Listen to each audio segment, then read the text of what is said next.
Good Okay, let's morning, start. good afternoon, and good evening from wherever you are watching us from. On behalf of Nepal Institute for International Cooperation and Engagement, it gives me a great pleasure to extend a warm welcome to our distinguished chair, fellow scholars, and participants who have joined us through Zoom and are watching us live on YouTube. We are thrilled to have you join us today at International Young Scholars Summit 2020. This international forum aims to bring together rigorous and erudite young scholars from all around the world over a single platform. The aim is to create an academic space to encourage young scholars and academicians from the field of international relations, public policy, political science, diplomacy, administration, and related subfields. The conference will be held for 3 days consecutively through 30 different sessions with two parallel sessions, white and green room, running concomitantly throughout the conference. The conference will feature 275 scholars from 25 different countries who will be delivering their presentation and sharing their understanding with us. The session in the session is streaming live on our YouTube channel. So please feel free to share it on your social media platform with the hashtag IYSS 2020. This is the ninth session of the conference, and to chair this session, it's an honor to have Professor Khadga KC here with us today. Professor Khadga KC is the head of Department of International Relations and Diplomacy at Tribhuvan University, Nepal, a PhD from Nagasaki University, Japan. Professor Casey has published several research articles in national and international journals in the area of foreign aid to Nepal, South China Sea, civil military relations. His area of interest include areas of interest: modernization, democratic theory, democratization, peace building, foreign regime, governance, international relations, and Japanese modern political thought. Without any further ado, let me now request Professor Khadga Kesi to moderate this session. Over to you, sir. Thank you, Nitin. So thank you very much for your well eloquent beginning of this session.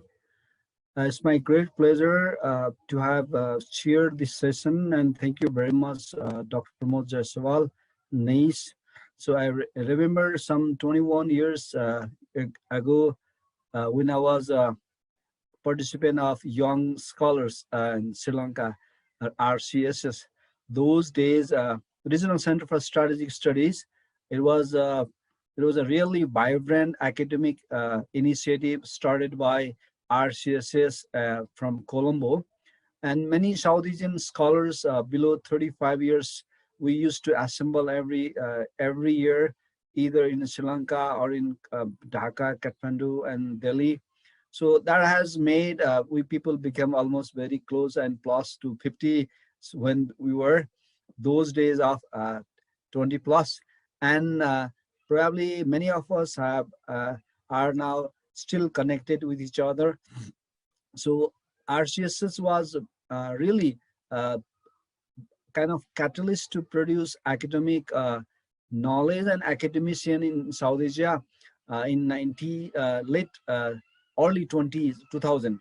So there was a long gap, and this initiative during this pandemic, taken by Dr. Jaiswal with a very wide range of access and connectivity with young scholars in South Asia and beyond. That will be really like another catalyst move for future generation, producing kind of like mini shark.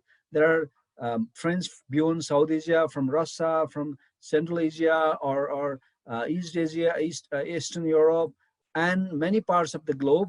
So there will be observer, and many of us, those who are from SAARC countries, will be the analysts for or academics for SAARC future. So while we this evening we are talking about SAARC, however, so this session will be focused on China. So I will. I am really much anticipating to learn from many young scholars, those who are pursuing their PhD from the different universities across the world, and many of them are from India as well. So how they are being learned, perceived, analyzed, observed very closely about the one of our very close neighbors of South Asia, China, which is rising and coming up closer to South Asia. Not only in South Asia, China has been reached every parts of the globe, Africa, Latin America, and even in Europe. China is now coming up very much aggressively or uh, extendedly. So for that, young South Asian and young scholars across the globe, how we are perceiving, how we are studying, observing the China's rise, whether this is kind of like peaceful one, and whether there seems to be any rivalry, partnership, cooperation, conflict, and this uh, this will be highly anticipated to know from young scholars in this evening. So I will make my observation conclusion at the end of the session, so that without taking much time, I would like to request Pavan Kumar ji from JNU, a PhD scholar at JNU, will be presenting the first paper. So because of this webinar, I don't have printout, so that once in a while I might be confused, so that I will check with Dr. Jaiswal, though I have uh, digital copy of the presenters. Um, I need that one.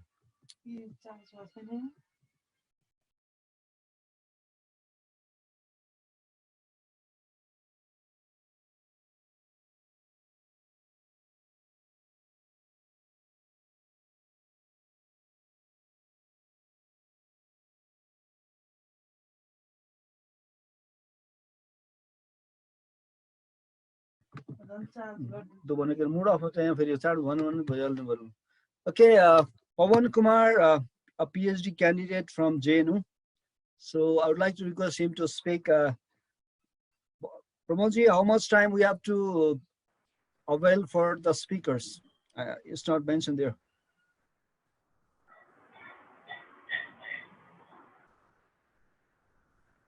Pavanji?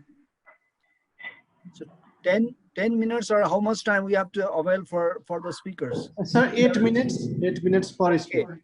Okay, Pavan Kumar. There are two Pavan. One Pavan is a host organizer, another Pavan would be speakers. He's going to speak on getting China wrong, exploring the underbalancing from Nehru to Modi. It's very interesting. Realist, Nehru's, idealist Nehru's, and probably hawkish Modi. So let Pavan Kumarji enlighten us in these matters, and I'll be really happy to learn from this session. Please, over to you, Pavanji. Thank you, Professor Khadga, and the organizer for this opportunity. I hope I am audible to all of you. My paper is titled "Getting China Wrong: Exploring Underbalancing from Nehru to Modi." The reason behind the title is obviously the current crisis going on India-China border, and there is every day there is some story going on. Yesterday only or today's news is that Indian External Affairs Minister and his Chinese counterpart met and disagreed on 5 points. And there's a lead article in today's Indian Express also by Pratap Bhanu Mehta and C. Raja Mohan, and there's an editorial also in the same newspaper. So there is something which is really pressing. There is something which is very really necessary, which we need to understand, that what is going on India-China border, that how we understand the current crisis, what are the reasons for the current crisis, and if India has to survive or increase its influence, what are the choices available in front of India. So so there are scholars who explore the reasons for the current conflict at the domestic level, or at the, if I say in research methodology language, at the intervening variable level.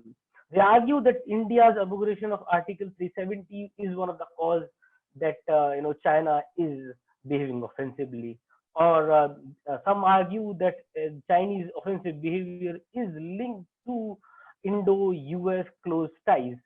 But my paper, rejects those propositions and argue contrarily that no matter how much domestic variable powerful in the world politics, the structural reality of world politics are the primary factors in leading to these events. So what I argue is this simply, that current Chinese behavior, or their offensive behavior more precisely, are the result of India's incapacity to balance China. So this would never happen if we would have stopped or balanced them through alliances or through internal balancing, maybe for 10 years back, or when our republic was founded. But because we did not stop them from reaching to our gate, and realist wisdom tells us that if you do not stop a threat in the time required, then that threat will reach to your home, at your door. That's what happened to India. So and this is nothing new. This is not just part of Modi's calculation. This is not just part of Indira's calculation. This is very consistent in Indian thinking. This started from the time of India's independence, that we have been underbalancing the Chinese threat. So before going into underbalancing, that how Nehru and Modi underbalanced Chinese threat, we need to understand what underbalancing is. Underbalancing is actually a kind of opposite to balancing strategies.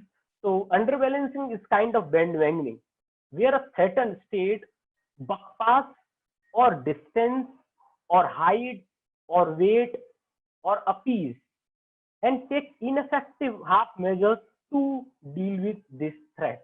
So whenever you have a threat, you don't confront the threat, you hide, you bypass the threat, you wait and you appease. So this has been the continuous strategy of India after 1961.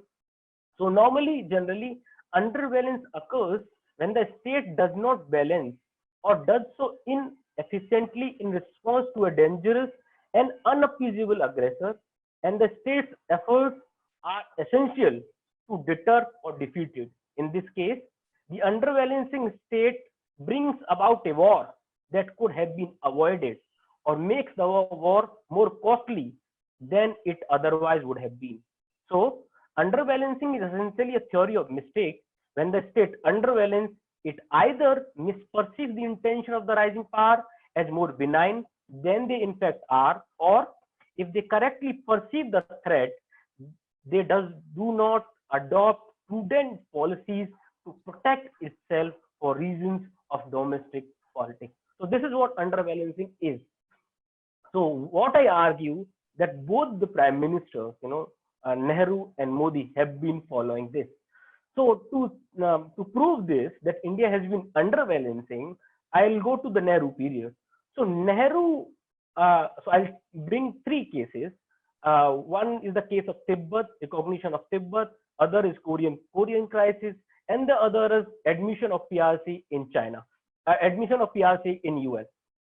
So in these three movements, so when in 1949 and 50, when it was evident to Indian and other than Nehru that China is a threat, is more united, is more powerful, and will be an aggressive state in the times to come. Nehru's deputy Patel and others warned Nehru to be aware of Chinese threat. Nehru, on the other hand, believed more on the side of Asian sovereignty. He thought that that China would never attack us. So Nehru did not recognize the threat when threat was real. So that's one thing. On Tibet issue, Nehru did not intervene and accepted the Chinese occupation or invasion in Tibet, when the right move would have been to deter it. The same case in Korean War crisis, when it would have been more prudent to take a side, and Nehru chose to distance itself from the crisis in the name of Asian solidarity and his fear that the other great powers would come to the Asia. because he was again guided by his Asian solidity. And then the third case, again, Nehru was in hurry to declare China as a friend and gain solidity from China at global level. That was also a mistake. So, and that the cost. You didn't deter the threat when it was needed, and then it reached your borders. And then that demise, that loss of prestige in 1962, and you were left with no choices. So what I argue that this is again repeated by Modi also. So current Galwan crisis is nothing to do with Article 370 of Article 370 or Indo-US treaties. It is more appeasement. Prime Minister Modi has also been appeasing China rather than balancing Chinese affairs. Instead of putting his perspective more forcefully for Quad or speaking against the BRI, which actually passes through India. Oh, just I'll take just 1 minute to give the proof that and I give the proof for this that Narendra Modi at Shangri-La in June 2018, what he said, he did not mention the Quad at once in his speech. He spoke more about rule-based order, and he said that no other relation of India has as many layers as our relation with China. We are the world's two most populous countries and among the fastest growing major economies. Our cooperation is expanding, trade is growing, and we have displayed maturity and wisdom in managing issues and ensuring a peaceful order. Then when the time was there to check the Chinese power or intention, he did not. The same was reiterated by his current EAM, External Affairs Minister S. Jaishankar. So in one of his lecture in 2015 at IISS, what he said is this. So this is the concluding part. He said that those of you who would have watched the Modi-Xi interaction in Xi'an would have noted that this approach was reflected in their demeanor. The mood today allows for frank and direct conversation between the leaders. Their shared appearances, including the world's most powerful selfie and utterances, would have been difficult to envisage a year ago. So again, he also saying, he commented that India is not a balancing power, India is a leading power. You cannot be a leading power without balancing the threat. Someone is entering into a territory and you are saying we are a leading power. So first you have to be a balancing power, then a leading power. But no, India did not balance the Chinese power, and the results, the current crisis, are that underbalancing. When it was supposed not to appease China, when it was supposed not to reassure China, when it was not supposed to bust past the burden, it did all of those which Nehru did, which all of those which Chamberlain did, and they allowed Hitler to expand. It's allowed all of this which happened in Sparta in Million Dialogue. So so whenever you defy the realist wisdom, obviously the cost you have to pay. So this is, by underbalancing, India is paying the cost. And if has to survive, it needs to balance it either internally or externally. That's what I would say. Thank you, sir.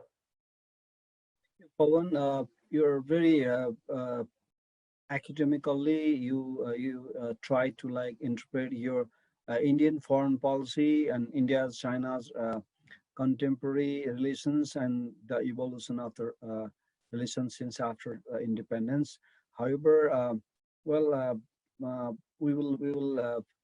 I have some curiosity from young scholars from India, whether you are almost have a similar old view what media of print and electronic media of India has always keep looking, of course, being a JNU, a PhD candidate, probably I hope you guys will be a bit more down to earth and a bit more real, based on the data and evidences while analyzing the relationship between India and China, unlike hyping, provocating, or that will interchangeably escalating the relationship or conflict, and which will not be beneficial for both India and China. Unlike India and China, even for a country like us in South Asia, we always want to have a very friendly and very smooth, peaceful relation with both big neighbors. Unlike they always go with the conflict and even up to war. So I will get back to you later. Thank you, Pavan, for your really incisive and scholarly presentation. So now I would like to request Kondaraju Sandeep from Pondicherry University, from Delhi establishment, of course, JNU. I don't know how much establishment closer to JNU. and all the way to Delhi to Pondicherry.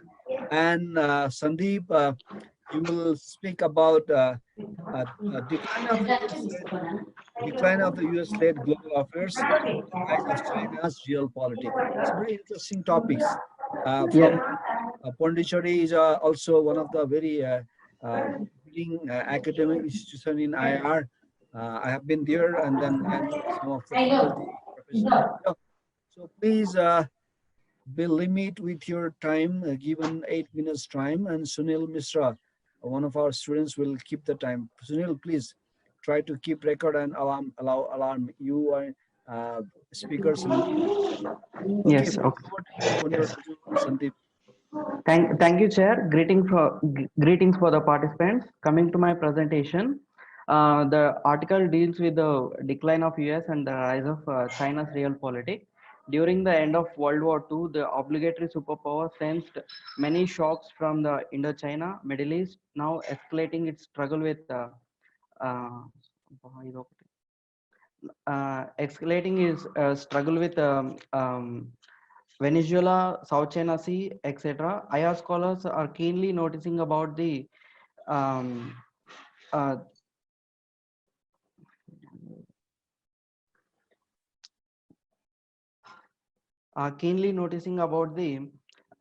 external affairs after the subprime crisis, majorly contemporary global politics and relations with USA and China are going very hard time recently, and it's leading to the polarization of global affairs. Actually, Chinese realpolitik is consolidated under President Xi Jinping.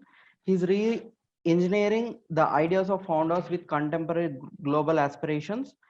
And mainly he wants to conduct its China's external affairs without compromising the sovereignty of itself and others. Therefore, China wants to maintain its status between developing and developed state and trying to identify itself as advanced developing state.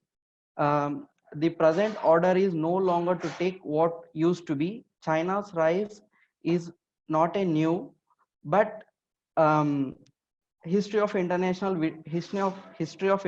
relations witness the states rise, recover, fall as an order, notably um, China ancient, European empires currently, decline of the United States turns equate to the progress of People's Republic of China currently. Uh, US being a founding or key member of many world institutions momentarily, um, like United Nations organizations and its subsidiary institutions. And currently, US actions are not up to the promises given in Washington-centered world order at from 1800 to now. The USA has failed to manage its institutions and its progress whatsoever relatively that helped to rise. China is building its emergence on the same system without disturbing its basic principles. Now the US is blaming its own institutions like WHO recently, and um, and subsidiary alliances whenever it is needed, whenever it is going out of their hands. In addition to calculative actions on the withdrawal of Africa aid, shady relations with the European Union, conditional withdrawal of army from Afghanistan, exiting from the TPP. Current US leadership is rebuilding its affairs by patriotism combined with business-oriented and anti-globalization to America first slogan. In response, US moved with a preemptive and selective engagement employing the conflict-based foreign affairs to maintain its presence and supremacy over developing nations. There are many causes, primarily to be political ideas employed by the US led, such as pro-market, conservative, liberalism, pro-Europeanism. In contrast, the USA raised the defense and national budget to exhibit its supremacy on purpose. The US NATO defense budgeting, deliberate interference in Middle East crisis, Afghanistan crisis resulted in the US not being a beneficiary of its institutions. So the US started an approach of self-distancing rather than um, taking on its shoulder. Strategically, in the coming to the South China Sea and global politics in specific, the USA moved into the limelight and chose to range its ambitions with QSD or Quad, and the European Union on its side to benefit more significantly than others as a substitute, shaping strong relations with Quad Plus. The US-led Quad or ganging of democratic nations is primarily counterbalancing allies against Beijing politics. These include liberal democratic nations such as USA, EU, Great Britain, ancillary actors namely South Korea, Japan, Australia, and Republic of India. As a built-in move, the USA does not have an identical ally in contemporary global politics, and allies are materializing the broadening and widening of actions from Quad to Squad. The USA is failing to create multiple sources of counterbalancing against Beijing politics.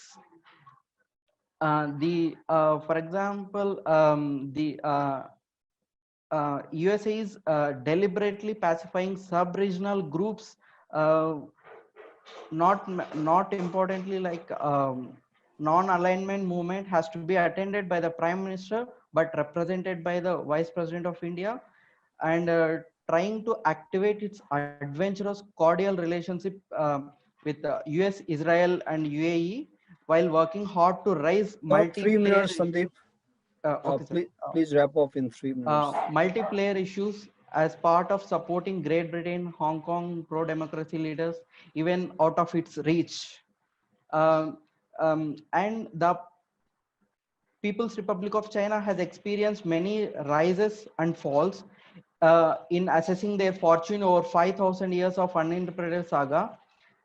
Centuries old philosophies and doctrines developed by Qin, Zhou, Tang, Song, and Ming dynasties are still relevant to its domestic and foreign affairs. Since then, Chinese were building a linear and progressive scheme that was continued by Chairman Mao Zedong, Xi Jinping, particularly Mao's five-finger policy, Deng Xiaoping 24-character program, Jian Zemin politics above complexity and stability, Hu Jintao strategic continuity, urged Xi Jinping vision for centralized bureaucratic nation state pertain Chinese dream. PRC is profoundly influencing its immediate neighborhood through conventional diplomacy, extending its hand of help in developmental assistance. Logically, through Belt and Road Initiative, China was rendered to manage mines, ores, and market, where the USA lagged around the world. The Xi Jinping and Vladimir Putin duo um, have made a new normal circumstance on the verge of US-led bloc on ensuring the counterparty's environment. They may opt for standstill um, or research for the favorable conditions. Again, it is crucial step to conducting of experiments to achieve the goal of Chinese dream. Later, um, on continuing, they can conduct a new experiment on neighborhood, on external neighborhood. Um, the balancing actors from the Beijing led are the Russia, China, conjointly BRI member states. Uh, China can build its diplomatic web through the Belt and Road Initiative. Peaceful development is not a threat. There would be no growth and development without peace and stability and development. Beijing is marketing its China model for peaceful development or transition to a multipolar world with Asian characteristics. Beijing has the capacity to build, to mobilize, build, sustain policies with its allies or the Yeah, circle of friends to counter Washington politics. sir, wrap up Therefore, in next few seconds. yes, sir. Therefore, the present order is no longer to take what used to be.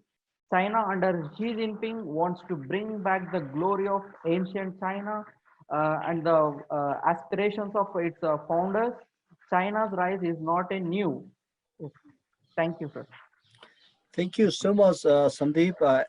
Actually, It's a very interesting topics, the decline of the US in global affairs and China's rise in realpolitik.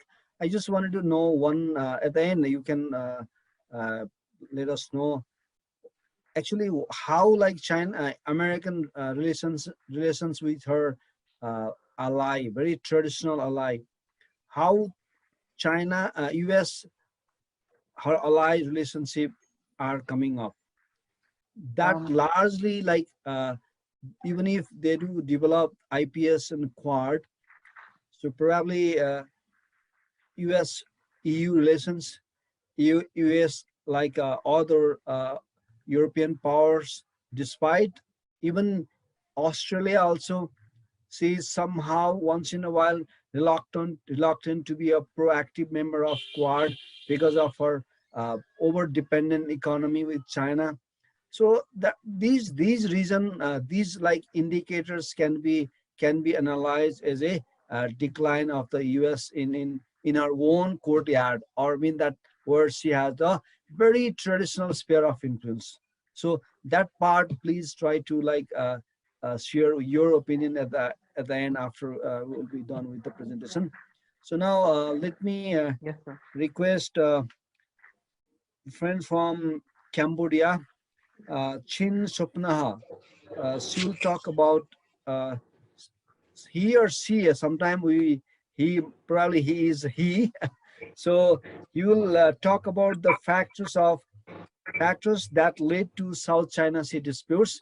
It's a very interesting topic on which I have also published one or two articles before when I was in for graduate student in Japan as well. So Yes. I will be looking forward to listen your perspective because probably Cambodia is not a direct uh, parties of that conflict, though Vietnam is there. So please, you have again 8 minutes. It is already 5:38 in our time. So please try to wrap up within the given time frame. And you are most welcome. And please over to you. Yes. Thank you. So may I request something?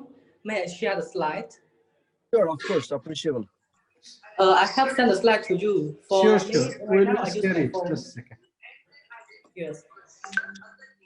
Yeah, yes. Please. So greeting all the hosts and as well as co-hosts and the participants. So my topic right now is talking about the factors that lead to South China Sea disputes.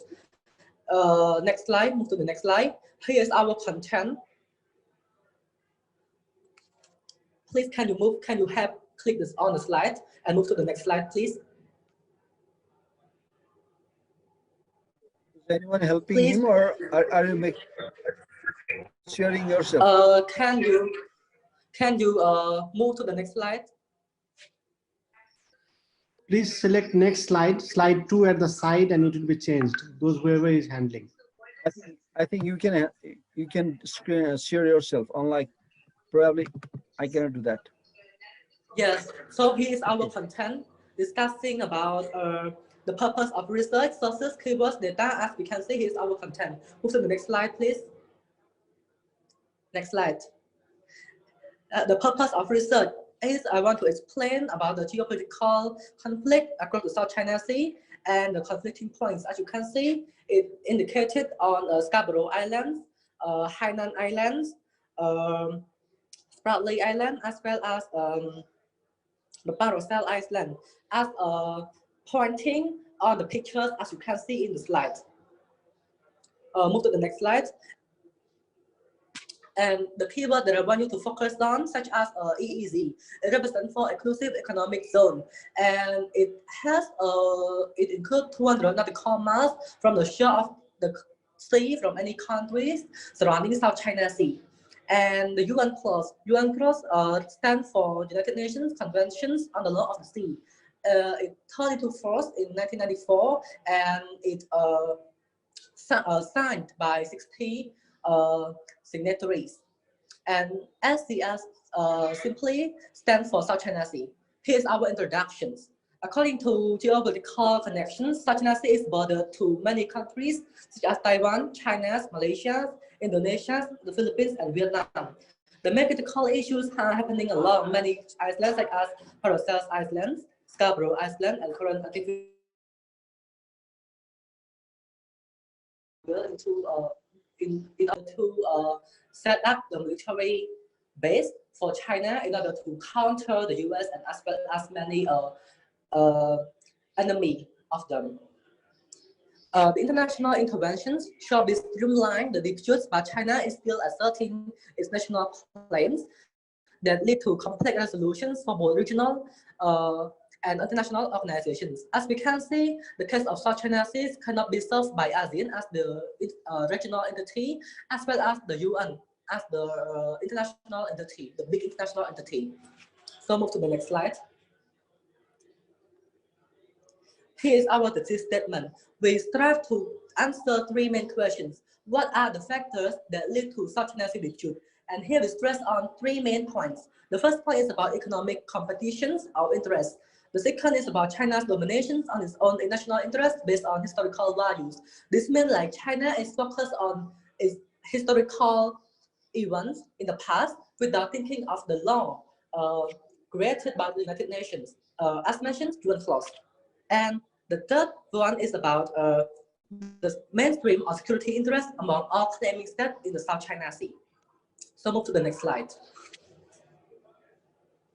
Here is economic interest. As we can see, like China, South China Sea is the biggest sea in our region, and it accounted for 60% of the global trade passed through this waterway. Like many countries like us, the European Union want to trade to the US, or the US want to trade to the European Union, need to cross the sea. And also, China is the main trader navigating in that sea. By counting the amount of the commodities or the ship pass through this waterway. The third point is about the strategic choke point connect to the sea in the Strait of Malacca, Strait of Singapore, or the Philippine Sea, and more. As you can see, like the sea is very beneficial for all of them together in the juice. There are 15 million barrels of oil are found daily from that sea. Here is the main benefits that China want to claim the sea to be their own. And also, like, they want to use it as the strategic choke point or like the strategic locations for them to build the military base in order to counter the US or other US like alliance to drag down them in any way. And it also like has 10 tons array of fish fishing every day, as well as 90 barrels of cubic feet of natural gas found every day as well. So move to the next slide, please. Based on the historical and Chinese national interest, as you can see, like Chinese still have their own archaeologists in order to examine on the Spratleys Island and more to find the proofs. As we can see, like Chinese can find a lot of building, like the emperor, kind of for the building for many long time ago, since before century. So it claimed like, oh, this house is all of is theirs. So they can claim like immediately like this is the Chinese land. And also she mentioned the Chinese emperor was living on that land and controlling the waterway the earliest in the 220 BCE. China started manipulating the sea since 220 to 280 AD, predominantly for the first time. Like China tried to dominate on the fish, or the natural gas, or many beneficial resources from the sea from that time. And in 1907, China also sent its fishermen to fish in Spratly Island and find many natural resources more, such as like the sea plant and more. And there are two books was written in regard to Spratly Island and Paracels Island by many actors as well, Chinese author as well. So move to the next slide, please. And here about security interest. As we can see, like South China Sea is served as the main defensive regions for them, because it's like it in the middle of the center of ASEAN or Southeast Asia. So if the US want to they clear the world with China, they need to pass through that waterway. So it's the big change for China to control it first by negotiating with all of ASEAN member states in order to make them like to comply with the Chinese interest.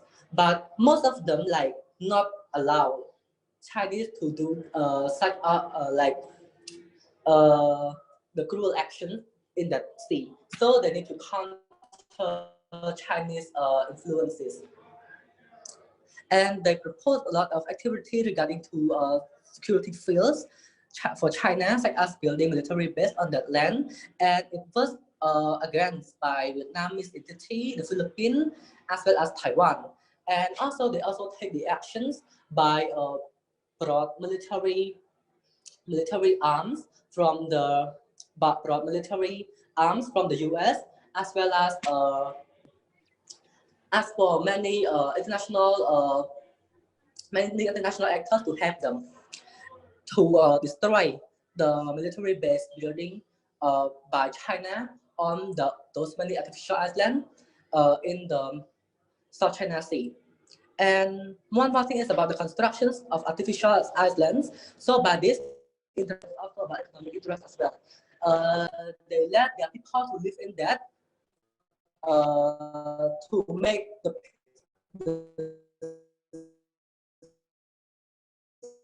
citizens of Chinese grow more, and they can like predominantly in the future a young AEC zone that leads to overlapping claims for many countries like as Vietnam and the Philippines, China. Please try to wrap up in next 1 minute.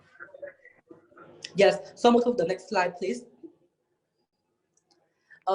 In the conclusion, as we can see, like South China Sea dispute is happening by three main factors, and here is my recommendations toward those problems. For the first recommendations from me, like Chinese, they should allow international and regional organizations to tackle these issues like together in order to win the Chinese national interest. And the second one is like all states must build unity through complying UN clause, including China. They were ratified by 60 countries, and China should be humble in this conflict as well, in order to show their leadership skill in the region. If they still like cruel like this, another state would not respect them anymore. And move to the next slide. Here is like the reference that I could find for my research paper. Thank you very much. Can you stop the screen? Yes. Okay, Mr. Shin, I just wanted to know, because I also did publish 2 articles at least on South China Sea, and for last couple of years I have been attended so many conferences in South China Sea, in China, even Sri Lanka as well, even in Japan. So the number 2 conclusion number 2 of your presentation, what do you think in Southeast Asia, ASEAN and China has a very robust engagement from the very beginning of New China in 1949, and economically ASEAN is heavily engaged with China. So against this background, what do we think, whether your conclusion number 2 is applicable for the United States of America or only for China? So among the ASEAN country, unlike of course Cambodia is not in the controversy or dispute member of dispute party of South China Sea. However, you as an independent academic scholar, so what you are observing, the ASEAN, like majority ASEAN countries accept 5 conflict parties.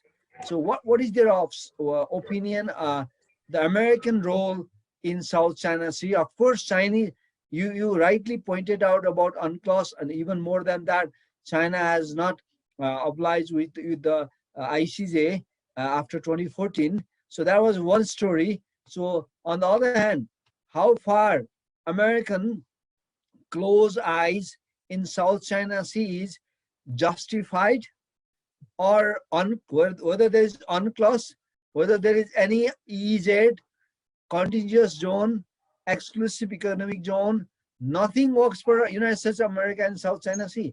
It's the only strategic interest.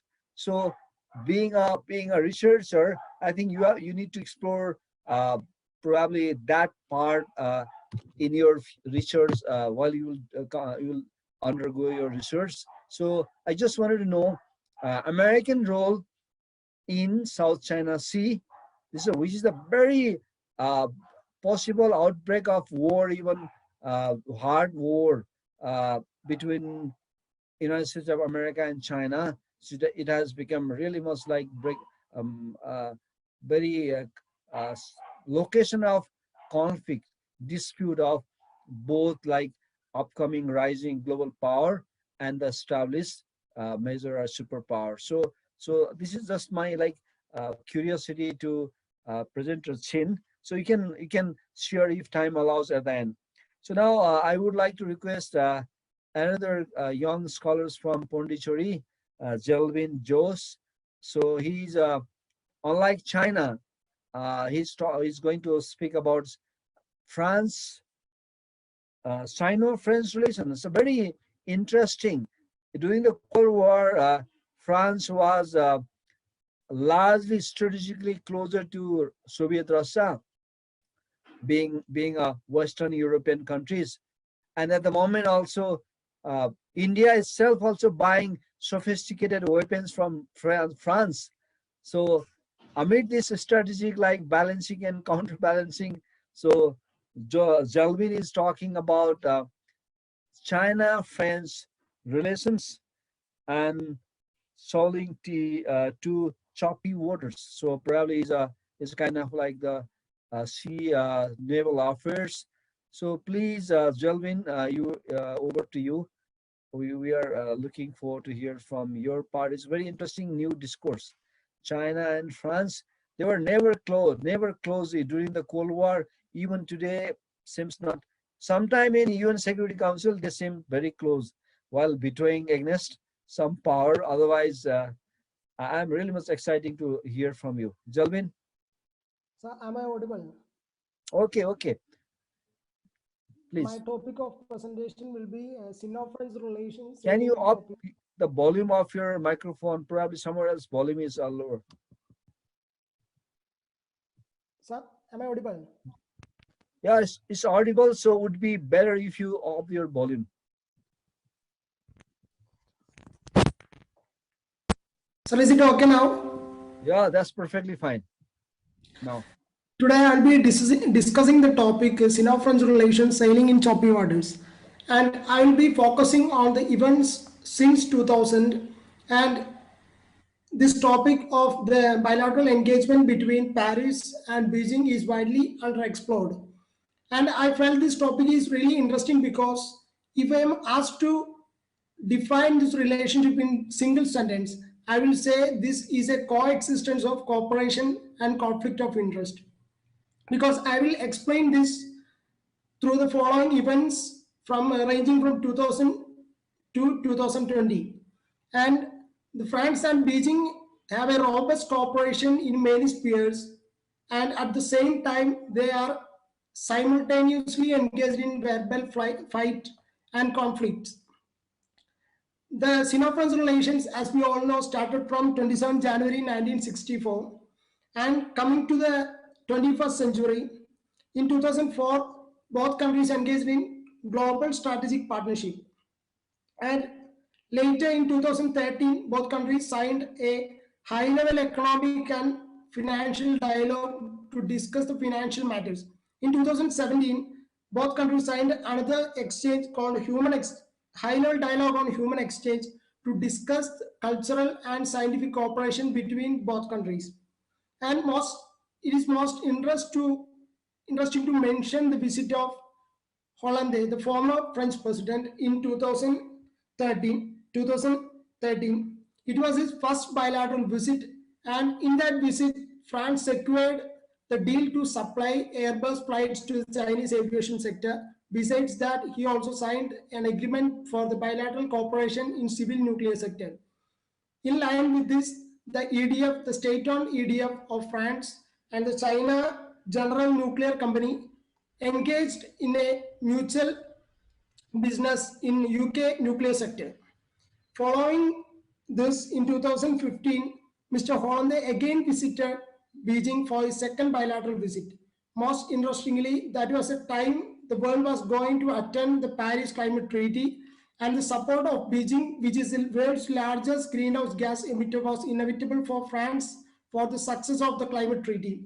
At that time, the France requested the help of Beijing, and Beijing reciprocated to the France request.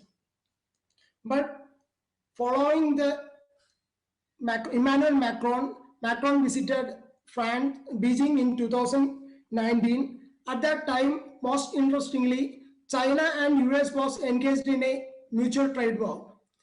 Macron criticized the saying no one wins the world trade war, and they also reinforced their commitments towards the global climate change. That means we need to note that this stance of cooperation in the climate sector is against the US stance that stepped out of the Paris Climate Treaty. And when we come to the bilateral trade, we can see from the mere 11 billion in 2000, it has now reached 62 billion US dollars. And when discussing the bilateral relations at the time of robust cooperation in economic sector and other scientific sectors, we can see both countries as always engaged in verbal infights. In October 2019, the France severely criticized the suppression of Hong Kong democratic aspirations, and China reciprocated, saying that slamming the European Union and France hypocritic. And at the same time, we need to note that Emmanuel Macron, who always criticized this human rights infringement of China, kept silence on the Xinjiang human rights infringement during his bilateral visit. It is clear that he was aiming to secure the business deals, and he exercised silence over the human rights violations.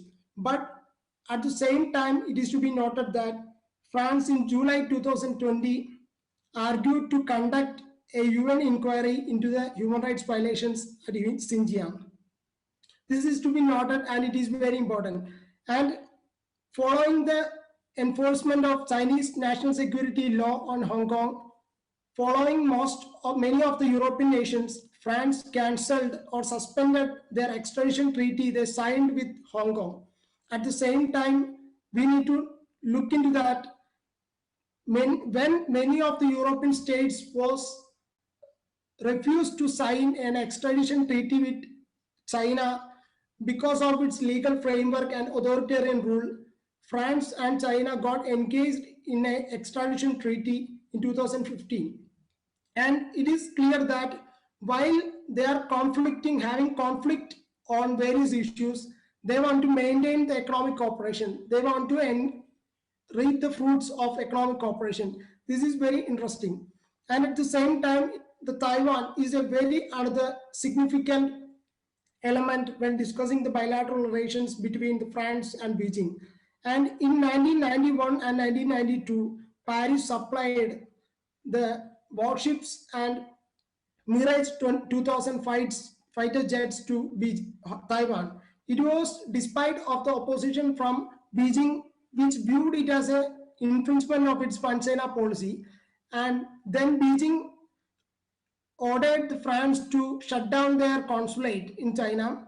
Following that, in 1994, both countries reached a negotiation, and Paris agreed to restrict their defense cooperation from supplying weapons to Taiwan.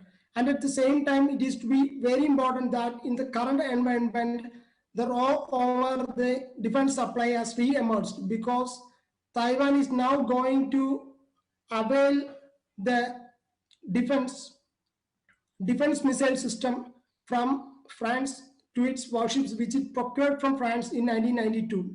And China slammed this move, saying this is a violation of 1994 principle, and Paris has not adhered to this. This is a very important development. And similarly, when considering the border clash with India and Beijing, France has sided with New Delhi on the border clash with China. This is against the interest of Beijing. And when seeing this when seeing this engagement,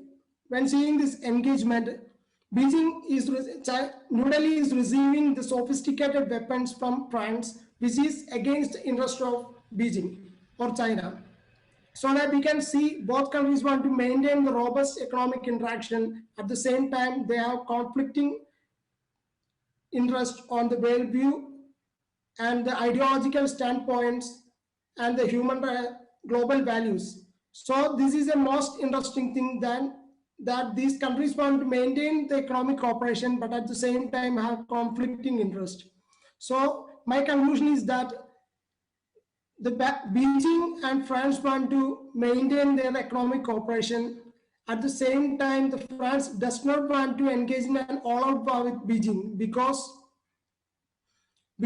it can serve the economic interest of France. But at the same time, the diverging global visions, ideological standpoints, value sets hamstring this bilateral cooperation between Beijing and France, and this restricts the extent of cooperation between Beijing and Paris. And at the same time, they have very conflicting interests, and so this relationship can go beyond a particular point, and this is restricted. This is my conclusion. Thank you, everyone.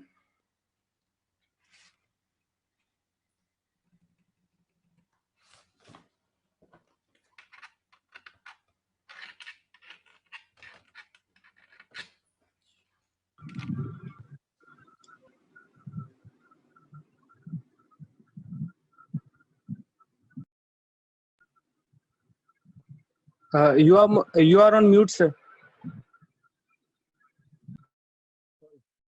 Sorry. Actually, Jelvin has made really interesting sharing. Actually, because so far as I have known, University of Pondicherry has a special focus on maritime security. So he might have developed his areas of interest in France, China relations, maybe because it's choppy waters, especially in the naval affairs, or especially there, like, a strategic partnership, being students of maritime security area. So this area is really much uncovered and unexplored in country like ours. So that it's very interesting and new idea he has brought out. So, and we'll have some curiosity if time allows later on. So thank you very much, Jelvin, and for your presentation. Now let me request Ashish Yadav from JNU. So Ashish ji is speaking very interesting, another strategic calculation between China Pak submarine threat to India in the Indian Ocean. Unlike China-Pak in submarine threat in Indian Ocean is another interesting topics that which make us more because it's very closer to IPS. Why IPS is coming up, and why India is being a member of Indo-Pacific or Quad. And when I attended a conference in Sri Lanka a couple of before this pandemic lockdown, maybe March, early March of this year. So there were some Indian Navy officers and security expert, and there were Indo-Pacific versus BRI conference, and some 15 countries. A very interesting story I have learned from that conference, why India is there in the Indian Ocean. Of course, Indian Ocean, the 60% vessels come back and forth on that from that area, and why Sri Lanka has become a BRI member, even located amid in ocean. The interesting story I have learned from Indian scholars and Indian policymakers and security experts. Now Ashish Yadav from JNU. So hopefully we will be enlightened from his perspective on this very interesting and strategically very much important topics on China-Pak submarine threat to India in Indian Ocean. Please, Ashish, over to you. So we'll have 8 minutes to try to wrap up within the given time frame. Please. Thank you, Chair. This is Ashish Yadav from JNU. I'm going to speak about China-Pakistan submarine threat to India in the Indian Ocean. The recent clashes on the northern border with China have made the possibility of a two-front war reality for India. So Pakistan and all other friend to China is eagerly waiting to join hands with China to fight against India. And this collision is not restricted to the northern border, but is steadily extending to the maritime domain and causing a threat to India and the Indian Ocean region. Chinese Navy deployed its ships the first time in 2008 for the counter piracy mission in the Indian Ocean. These deployments were initially linked with the Chinese trade and energy interest, but in recent years, China's military activities are growing in the Indian Ocean. That view is changing really fast as China's growing deployments of ships and submarines shows us that it is going to stay in the Indian Ocean for a longer time and would involve itself into the geopolitics of Indian Ocean. Apart from the deployments, the People Liberations Army Navy is acquiring overseas bases to bridge the logistical gap to sustain the operations in the Indian Ocean region. Djibouti is the first permanent base China has acquired in the Indian Ocean that will help plan sustain its logistics, and even it can accommodate the aircraft carriers and submarines as well. So there are rumors that work is underway on the Godar port in Pakistan as well, which would also serve as a naval base for the Chinese Navy in the future. The advantage of the Godar port is that it is connected with the land route to China through Pakistan occupied Kashmir. The biggest threat out of these strategic threat out of these PLA Navy deployments is the submarine threat in the Indian Ocean. And this threat is real for India as Chinese submarines have paid port calls in Sri Lanka and Pakistan in recent years. Submarines are basically not used for piracy activities, but these are the ears and eyes of larger ships and aircraft carriers into that particular zone. So it indicates that PLA Navy wants to dominate this region in the future. Initially, PLA Navy submarine started operating in the South China Sea and Philippine Sea between 2006 to 2013, and this became a very regular feature and zone of their submarine operations. But from 2000 onwards, they have expanded their submarine operations into the Indian Ocean. Now it has become a regular activity since then in the Indian Ocean. Though Indian Navy has the largest submarine fleet and it dominates in the Indian Ocean, but in the wartime, any submarine type can pose a real threat to the strategic asset of the India. According to experts, the way Chinese PLA Navy is growing its capability, it will be operating more submarines than the combined force of the Indian Navy and US Navy by 2030. So plan currently operates 66 submarines of all types. The number could reach up to 100 plus by 2030.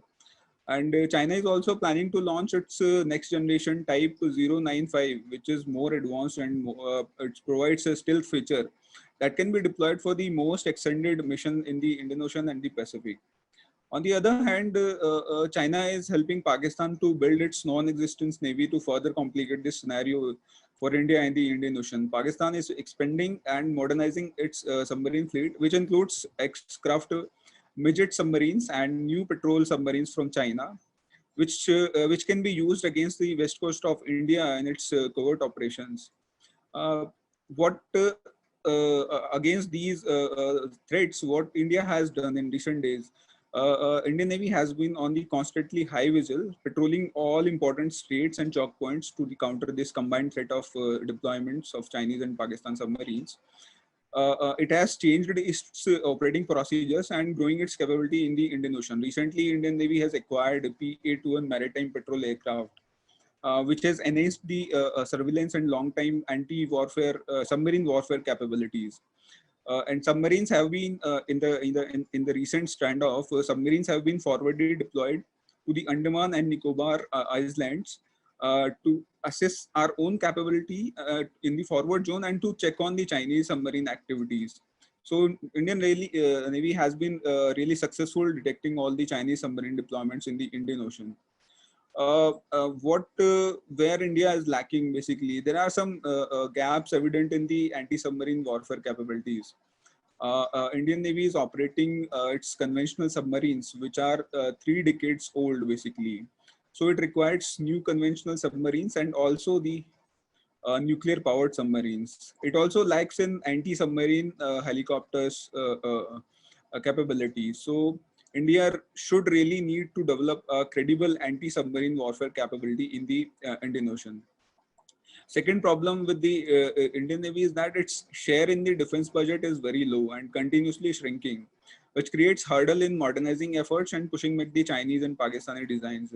And with the current standoff in the northern border, it would recede further to give a larger portion to its sister services. Apart from that, what else India can do? India now really should thinking of deploying its naval assets beyond the Malacca Strait into the Chinese backyards, where India really has the goodwill of like-minded countries and can capitalize on the close naval ties with the countries like United States, Japan, Singapore, Vietnam, Indonesia, and Australia. But some analysts in the New Delhi are not very enthusiastic about this approach, and as India lacks the resources to sustain the operational tempo in this maritime theater. But in recent years, India has concluded many logistical agreements with some of these countries. So this is the appropriate time to reap the benefits of these agreements and keep the Chinese at bay by counter deployments of ships and submarines. In conclusion, I would say that this is the right time and opportunity with a larger picture in mind, where our troops are eyeball to eyeball with the Chinese. So this is the real time that India should use our past experiences and can capitalize on the relations, naval close relations with the countries, as I've mentioned, to check on Chinese deployment submarines, so that it can be a safer zone to operate. Thank you, sir. Thank you, Ashish, for very scholarly and more policy-driven kind of conclusion. So while you were concluding, I could smell something rat. You diplomatically, strategically conclude that seems like India should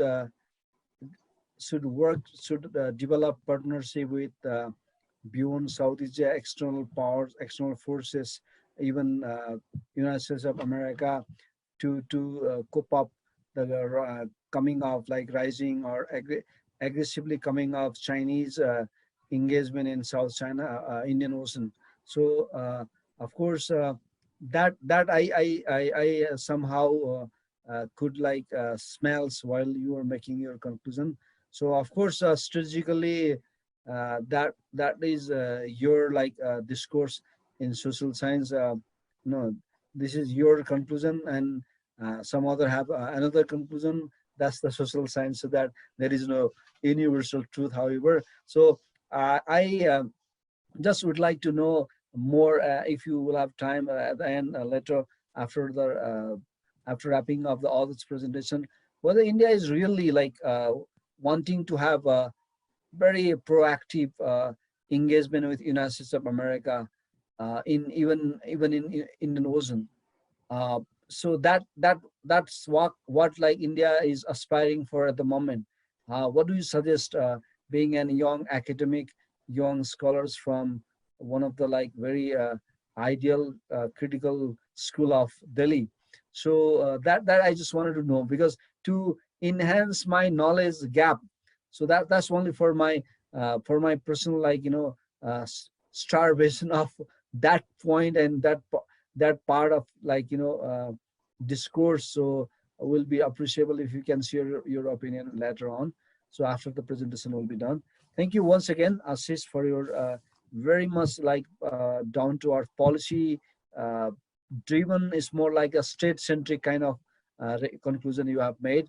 That's what like sometimes we academic scholars should also should not do, like what we can call as a buddhi vilas, only not for talk, unlike for just for talk. Sometimes we can produce knowledge for policy, knowledge for state affairs. That somehow I could like smells on your conclusion.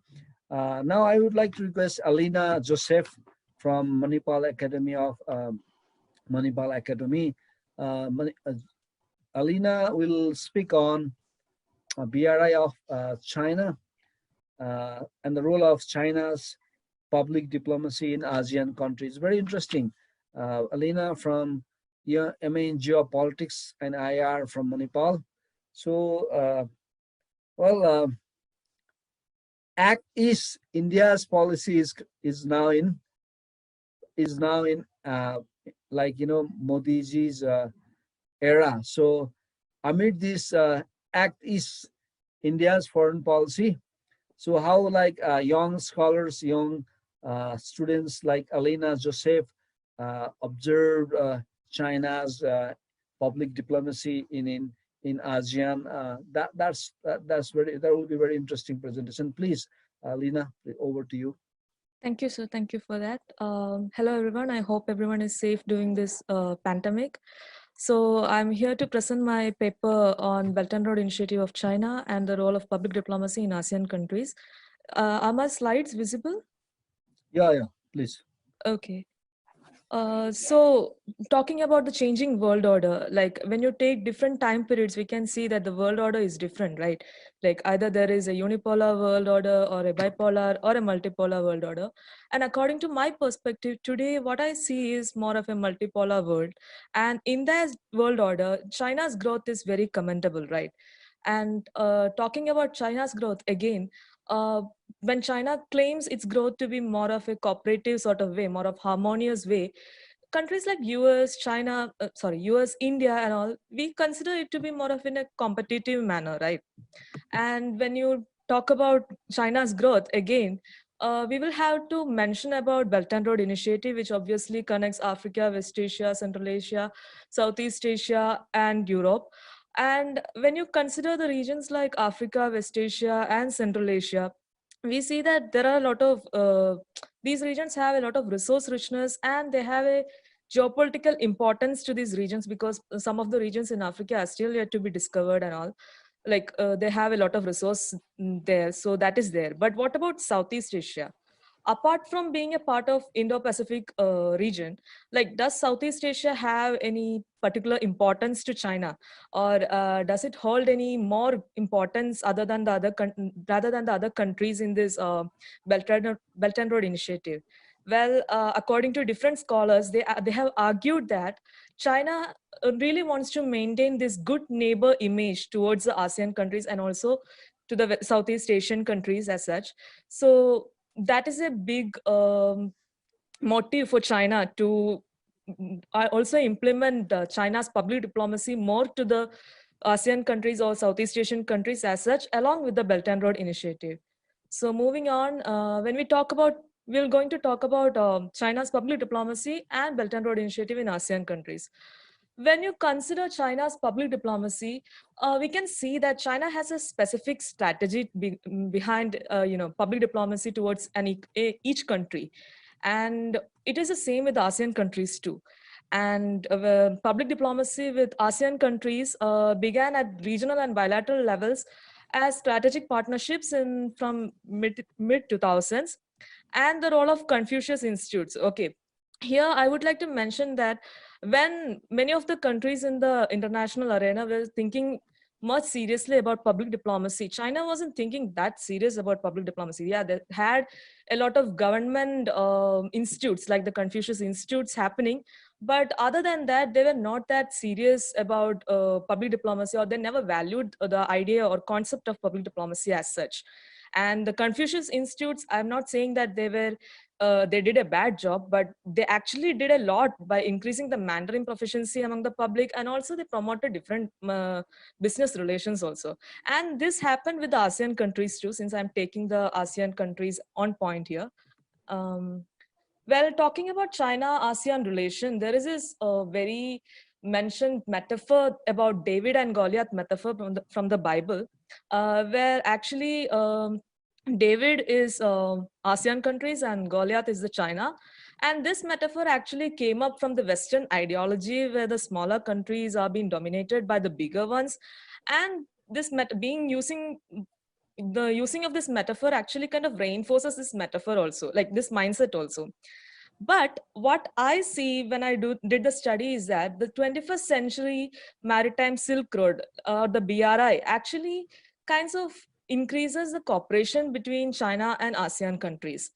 And like we can either say that this can be maybe because of the aggressive territorial claims that China has been doing in the South China Sea, or maybe because they are concerned over the regional leadership of Japan in the area and also the involvement of US there. But anyway, China is really doing well using public diplomacy as a tool in making ASEAN countries more dependent or like leaning towards China. Talking about Belt and Road Initiative in China's public diplomacy, this actually brings a lot of cultural and economic spheres together. And being a part of almost the same geographical area, China has been having a lot of cultural and regional linkages with ASEAN countries too. And all this kinds of reduces the suspicion between ASEAN and China, and it also promotes common prosperity among the countries. Also, this boosts a lot of communication between them, and this kinds of regains a mutual political trust that might have been lost during the aggressive territorial claims that China has been doing lately. And all this kinds of aligns economic and development policies, then the sharing of resources, and also to optimize the industrial structure specialization. And talking about public diplomacy, the role of soft power strategies also is there. And China definitely uses a lot of soft power strategies in the whole scenario. And all this, in my opinion, it really maintains or helps China to maintain that good neighbor image for ASEAN. So talking about good neighbor effect in Belt and Road Initiative, here I would like to mention that the Indo-Pacific issue that is happening. Because of this, there is a popular Western concept that I think it was propagated by US actually, but it is like more of a Chinese threat effect that is actually widely used by scholars also, which is actually similar to the David and Goliath metaphor that China will eventually take over the smaller countries and be a huge hegemony over the region. But what I see is that China using the public diplomacy is actually bringing up the lot of good neighbor image in the ASEAN countries. And this has been like given out or reported by different scholars also. One of the scholar reports is that the ties that quantifies China's public diplomacy and its good neighbor effect report. And talking about whether China has been using Belt and Road Initiative in its public diplomacy or vice versa, there are a few examples that I will bring out, like the Silk Road International Arts Festival, Marine Silk Road International Arts Festival, then the Silk Road International Cultural Expo. This all happened like in the late 2010s, after 2010s, I guess.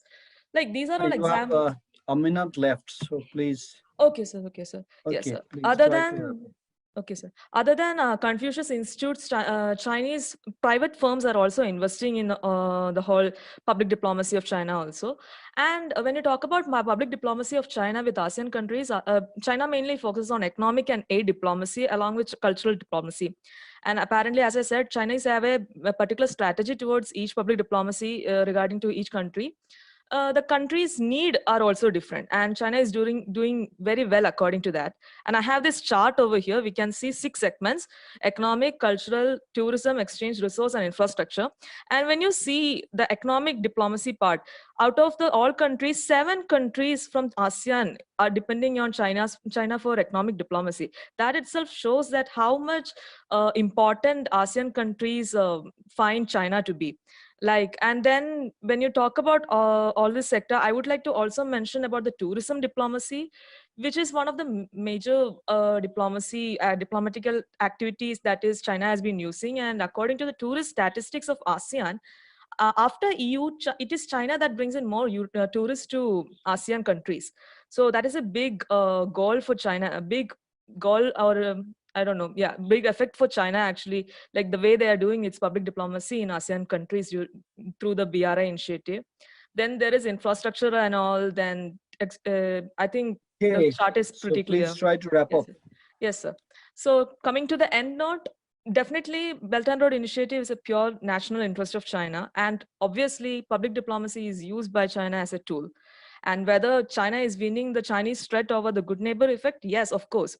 And there is a big example for this, that recently during the COVID-19 crisis, small countries like Cambodia, they were actually sending medical aid to China. Okay, they were not receiving aid from China. They were sending it to China, and they were stating a lot of prosperous years for China again. So, in the future. So that itself shows that how much ASEAN countries are influenced by the public diplomacy of China. And the notion of privileged relationship with China is also a main thing that is happening in the ASEAN, among the ASEAN countries. And again, when I talked about the 6 sectors of public diplomacy that is being used by China in the BRI in ASEAN countries, these are branches were initiated as a result of Belt and Road Initiative only. Like as I said, they didn't consider public diplomacy as a big concept before, but now they consider it and they are using it wisely also. So as an end note, I would like to also add this one point, that whether is it to become a regional hegemon in the South China Sea, or is it for a peaceful cooperation as China claims to be? I think we all have to watch and see that. Thank you, sir. Thank you, everyone. Yeah. So even though you have crossed 1 minute 40 seconds, however, your presentation was really was interesting. Well, I think like what Cambodia has offered China, so Indians politician policymakers also once in a while talk about, we have been supporting Mauritius and some African during the pandemic. I think India, her has seriously disaffected India, and similar way, probably China has been helping across the globe. A new terminology has come up as a medical diplomacy during the pandemic, and China is everywhere in the world. Yes, sir. So in that context, even beyond the BRI, China's public diplomacy has gone up because of the pandemic. On the one hand, they has proven their credential that they could handle the pandemic, though they gave birth a pandemic, but they did manage, or in early and per million death rate is just 3 per million death is 3, just 3 plus, whereas Belgium has a 865.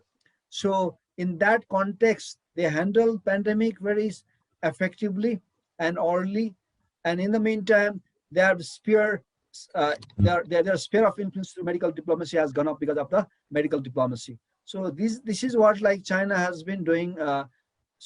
But what we have to see in the meantime, the European OECD, G8, and G20 countries compared to China, they are still having a serious, like, problem even managing their internal problem, unlike showing up externally and globally.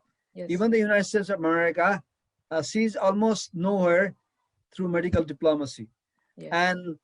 And even Western and Northern Europe also, they are having serious problems. So that made this, like, post-COVID and COVID era. So probably a peaceful rise of China has been shown and perceived globally. Yes, sir.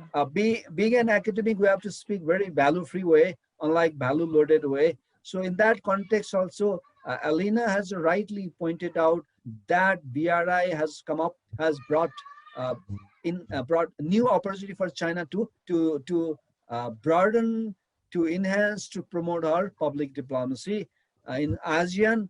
Though ASEAN countries are largely, they do have a Chinatown in Singapore, Chinatown in Malaysia, Chinatown in Indonesia.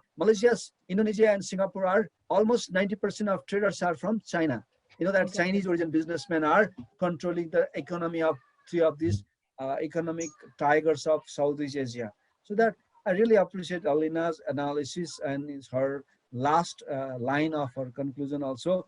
Whether China will be the regional hegemon or will be promote cooperation in ASEAN and beyond. That's very interesting. Of course, every country has their national interest and strategic interest. They won't offer free lunch for everyone else. So altruism will not be work everywhere, even in mandir and mart and masjid everywhere.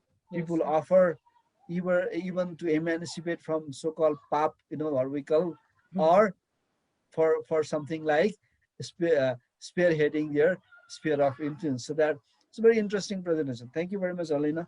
Thank you, sir. And now I request Sapna Gupta, if I correctly pronounce her name, Sapna, okay.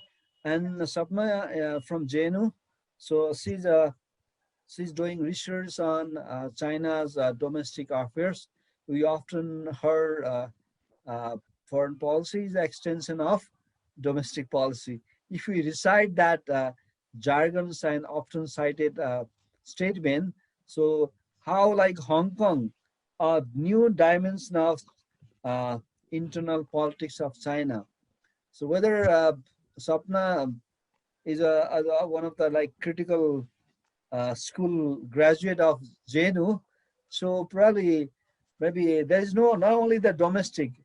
Once in a while, Mike Pompeo speaks about Hong Kong, so many others speaks about Hong Kong, so that it doesn't matter or doesn't like only limit in the China's domestic politics. So thank you very much in advance for this interesting presentation. So we are really most interesting to listen to you. Please, Sapna, over to you. Yeah, good evening, everyone. Topic of my presentation, Hong Kong, a new dimension to the internal politics of China. Yeah, it's quite risky, but yes, I have chosen this topic because I love to read about Hong Kong. The new security law of China has got worldwide attention, which allegedly has transformed the Hong Kong's political character.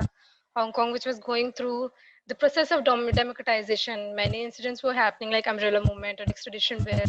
So these protests, since past few years, have entered a phase of has entered like it is a quite new phase and has a significant change on the Hong Kong's policy. And the introduction of this new security law has undermined the principle of one country, two system, on which the essence of unification of Hong Kong and China lies. Basically, this is my argument. So this paper is an attempt to highlight the argument which are revolving around this issue and how it has undermined this policy and what exactly this policy means. So my paper presentation will starts with the introduction of this new law and later tells about the status of Hong Kong. And this new passage of new security law has permitted mainland China to interfere in the activities of Hong Kong, which outlook secession, subversion, terrorism, collision with foreign countries, which undermines the national security, is a punishable offense now and will lead to the punishment up to life in prison. So this law basically gives the greater autonomy to the mainland in Hong Kong's internal affair, which was earlier prevented by the Basic Law of Hong Kong. The Basic Law, which is basically gives this Hong Kong a special administrative region status in China. It was basically out of a joint Sino-British declaration of 1987, where China has negotiated with the colonial authority of Hong Kong to get its authority from the Britishers. So according to which, after the handover of authority, even the Hong Kong will be governed by its mini constitution, which will be different from Beijing's for the next 50 years, which is 2047. The negotiation has also ensured the socialism which is being practiced in China would not be extended to Hong Kong. And Hong Kong will also enjoy more political liberties than mainland Chinese citizens. And that is why industries, traders, or investor, anyone who wanted to trade with China because of its growing power, uh, find Hong Kong a very suitable place because they have apprehensions about the Chinese law. And but the recent political change has brought a lot of uncertainties in this region. Hong Kong was going through a phase of social and political uprisings, protest against extradition bill, umbrella movement. So basically, this has brought attention of the world, and but the passage of this new security law has created a chilling atmosphere in the politics of Hong Kong. People who were protesting against the against very various political motivated legislation of China has like they have now disappeared from the streets, and walls which are posted with the various political demands has been washed off. People have deleted their social media posts and history related to such things. Books have also been purged off from the libraries of Hong Kong because of this new law. China has get the power to set up its office for safeguarding national security in Hong Kong. which will be staffed by mainland Chinese personals. So people who will be charged under this law can be handed over to the mainland authorities, and his entire case from investigation to judgment to punishment will happen only there. So trials can be held in secrets even without a prosecutor of his choice. Judges are answerable. Judges are also answerable to the mainland authorities. So subsequently, this new law has got a lot of criticism because of its vague interpretation and broad applicability and undermining the policy of one country, two system. Vague interpretation means that there was a case where the Justice Secretary of Hong Kong, Teresa Cheng, was asked to give to define what exactly this provision means. What are exactly things will what thing can count as a breach to this law. So she was like unable to give a clear-cut answer. And broad applicability means that you and me, any foreign national outside the Hong Kong who violates the law, try to create political opinion for the Hong Kong's liberty, can be held under this law. And third, which is the concern of mine, if it is a breach to the law, breach to the treaty or not of Sino-British Joint Declaration. So UK, United Kingdom, has even has said it out that yes, it is a breach, and the liberties, because those liberties which was guaranteed in the one country two system has been overlooked by it, and it has like it was never expected that they will be doing it before the time, before the arrival of the time. And many observers even has considered that yes, of course, it is the same thing which UK is saying. Adding to it, I read that Article 12 of Basic Law reads that the National People's Congress authorizes Hong Kong Authority, a special administrative region, to exercise a high degree of autonomy and enjoy executive, legislative, and independent judiciary system, including which includes the final adjudication of the case even. And Article 22 gives the Hong Kong Special Administrative Region the right that no central agency can interfere in the internal affairs of Hong Kong. And the PRC was only entitled to interfere in the defense and the foreign affairs of Hong Kong, which is mentioned in Annex 3 of Basic Law. However, Article 18 of Basic Law suggests that Chinese national law can also be applicable in Hong Kong when it is included in Annex 3 of Hong Kong. So it was expected by the legislature to make a law on this, but it never happened because of lack of consensus and worldwide protest against it. So Beijing has used this loophole, and in the secrecy, it has been said it has been like created by the media. If it is true or not, I don't know. But Beijing has used this loophole in secrecy. It has passed a law without informing the residents of Hong Kong. So the new legislation has brought a sea change in the minds of the legal expert, because earlier extradition bill was suspended because of the worldwide criticism. And Yes, Sapna, you do have 1 minute left. Okay, sir. Please try to. So basically, Beijing has shown a kind of pro Hong Kong. Whatever the people of Hong Kong were demanding, they were quite showing concern over their demands. So, and even China defended it by saying that through this security law, we want to supplement national security, and our law will not compete with the Hong Kong's autonomy. And this law is basically aimed to provide a kind of a preventive measures to stop, punish, and act those activities which endangers the security of Hong Kong and China. So basically, at a press conference, Deputy Director of Chinese Government Hong Kong and Macau Affairs said that Hong Kongers can still criticize the Communist Party of China, but they cannot turn this into the action because it is affecting the economy of the Hong Kong. So if you want to say, you can say it, but you cannot turn this into the action. But however, one thing which is my concern is that whatever the economic growth which is going on in Hong Kong, is not solely the outcome of this political or economic environment. It also includes the liberal environment of Hong Kong. Like there are many companies who have been set up because of the apprehensions they are having about the Chinas in the Hong Kong. If they want to trade with the China, they set their offices to the Hong Kong. So basically, it is not completely exactly the outcome of the economic environment of Hong Kong. Okay, Other than thank this, you very much. so just a moment, just a minute. Other than this, obviously, international media is creating kind of uh, uh, pressure on the China, and other than this, the upcoming election of Hong Kong will definitely make a big change in the outlook of new security law, post new security law age. So thank you. Thank you very much, Sapna. Now let me request Anutama Banerjee. She's graduated from London School of Economics in International Relations. So Anutama is making our presentation on the China's IR theory present alternative to mainstream theory. If so, how? So whether realism, liberalism, or Marxism or constructivism, what we often talk, are being replaced by Chinese IR theory. So that's very interesting discourse or presentation what Anutama is making. And please, over to you, Anutama. Sir, are you able to hear me? Is it Yeah. audible? Thank Yeah, you. yeah. So I'll begin now. Good evening, everybody. Thank you so much for this opportunity. Through the contours of my paper, I have attempted to discuss whether Chinese IR theory is a plausible alternative to mainstream international relations theory. China, as we know, is a rising global power, and there is growing interest within the intelligentsia to understand China.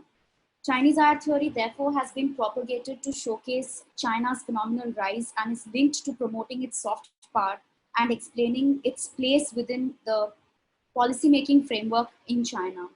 Now, China sees itself as the harbinger of hope in world politics, as it borrows from Confucian principles. And for example, it says that it aspires to promote a world order that is harmonious in nature. And this idea itself is drawn from the conception of harmonious society, which has its roots within Chinese philosophy. So Chinese IR therefore represents the growing intellectual prowess of the Chinese nation. Before I proceed further, I want to explain the differences between Chinese IR theory and mainstream international relations. And for that, I'll explain realism in brief. Similarly, I'll also explain constructivism in brief, because I picked up these two theories from the large IR framework to explain how Chinese IR theory has borrowed from conventional theory and also improvised on it. Now, defensive realism, as we know, within that framework, Waltz has attempted to define structure, stating how different structures, when differently juxtaposed, produce structures which are observable, but they are abstract in nature. That is, they cannot be seen, but they continue to exist. Structure is defined on the basis of ordering principles and the distribution of capabilities. Within defensive realism, offensive realism, on the contrary, looks completely at the notion of power maximization, where survival is the primary objective of global politics. States are fearful of each other and are always suspicious as well. The only way that a state can stop being suspicious of another state within this anarchical world is by being the hegemon within the international system. On the contrary, whence constructivism, as we know, rests on the premise that an anarchy is what states make of it. It's a classic statement that is, states can either make conflict or cooperation out of anarchy. When doesn't deny the reality of anarchy, but he disagrees with what its implications will be. Similarly, he argues the way in which realists derive self-help and competitive power politics from anarchy is problematic, because self-help and power politics do not causally flow from anarchy. In fact, he has introduced a fourth element in addition to what Waltz talks in terms of capability as intersubjective structure of identity and interest. This is slightly theoretical, but gives a background to how Chinese IR theory has developed. Now, coming to the fundamental differences between Chinese IR theory and conventional mainstream international relations theory, the biggest political unit within Western theory is the country or the nation state, whereas in Chinese IR theory that draws heavily from its philosophy, it is the world society that occupies that place. States have been seen as subordinate units within this IR theory framework. Similarly, rationality is important in conventional theory, while relationality occupies a position of importance within Chinese IR theory. That is, the way of thinking embedded in Chinese society is based upon groups, that is the family, the country, and the world. Now, Chinese ayah theory also heavily draws from traditional thought, the ideas of Tianxia, all under heaven, Tianzi, Minshin, the general will of the people. Processual construction and relationality, this is one theory I'm discussing first, which draws from Wendt's constructivism. Here, process plays a key role in social life, constituting relations in motion. For example, yin and yang, these are complementary ideas. So process makes interactions possible. So human interaction is given importance within Chinese ayah theory. Similarly, what I personally believe and what is my idea behind the paper, I believe that moral realism is one theory within Chinese international relations theory that gives credence to what China is doing right now, how China has adopted a more aggressive stance. Moral realism, as we know, in this anarchical world where security dilemmas are inevitable, moral realism is being used as a tool of foreign policy by Chinese policy experts. China has transformed itself from a country that followed the keeping low strategy, KLS, during the early 1990s, right from the time of Deng Xiaoping's 4 modernizations, whereas today it has adopted a strategy of striving for achievement with under Xi Jinping. It is a policy, the moral realism policy of striving for achievement allows China to pursue its own path of development, security, well-being, as well as a concept that they have invented called win-win cooperation within power relations or Gongyin, which is now a very important fulcrum of China's current policy. Now, strategic credibility within the SFA policy has given China the opportunity to build a good international image where it is trying to make friends and it doesn't want to be seen as a foe or an enemy to any country. Since the emergence of moral realism, China has definitely gained more powerful allies within the international system. Even the BRI initiative can be seen within this framework. Finally, in order to understand this conception, I would like to add that Chinese IR theory essentially draws heavily from Chinese history, politics, and culture. While Chinese IR theory, another major difference between Chinese IR theory and conventional theory is that Chinese IR theory is heavily rooted in hierarchization. While the international order sees itself as an egalitarian one, at least on paper, Chinese IR theory has already conceptualized it within hierarchies, as I've already noted. A second thing that I found very intriguing in my research was the conception of seeing the world as a family in Chinese IR theory that heavily draws from Indian philosophy as well, because we have a philosophy of Vasudhaiva Kutumbakam. So there is a convergence of ideas within philosophies of the East. Drawback which I personally found within my study was that Chinese IR theory continues to be patriarchal. It does not, there is hardly any mention of women. Women are completely missing from the discourse. So that is a major flaw.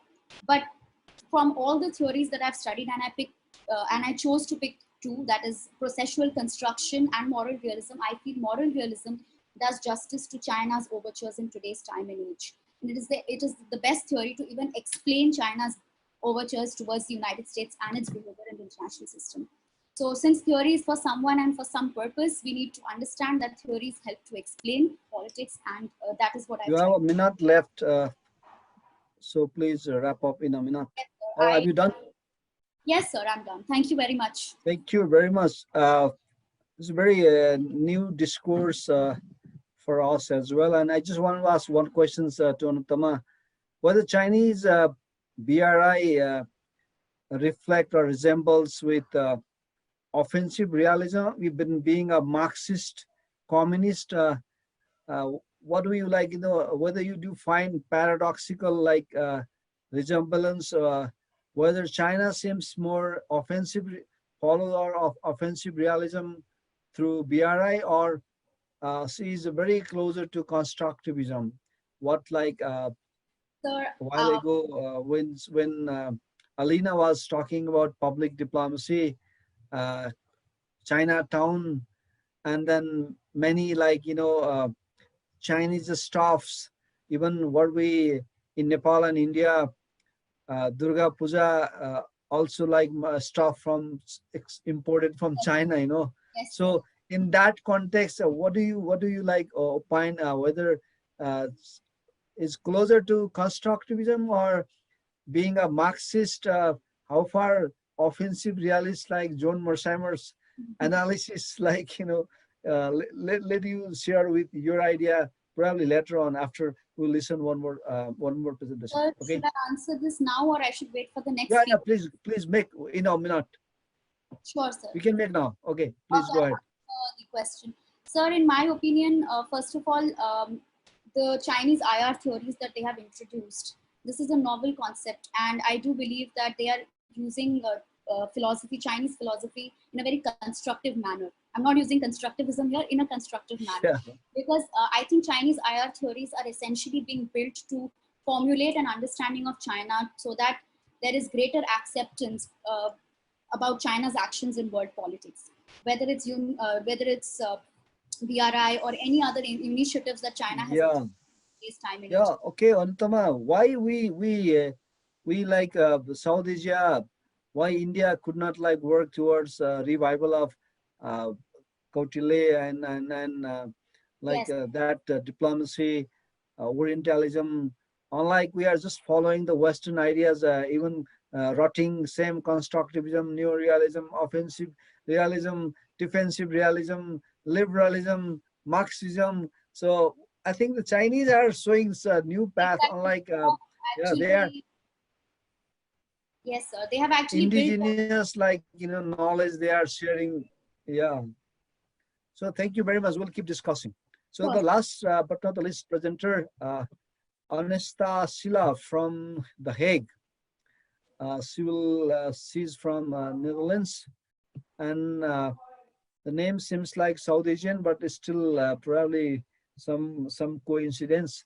Anastasia from Netherlands, and she's going to speak about China's assertiveness in Indian Ocean and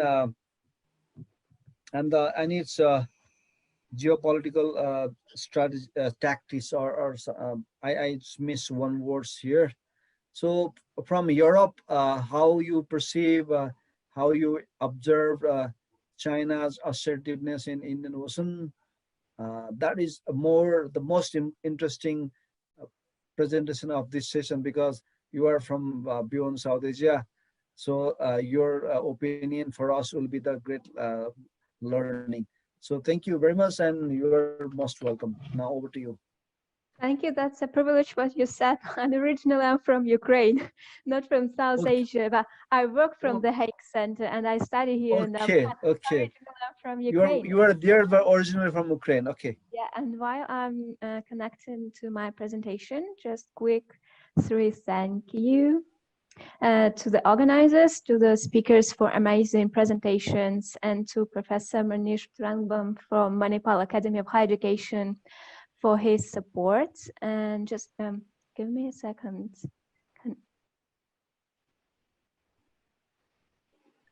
Yes, can you see it? Can you see my presentation?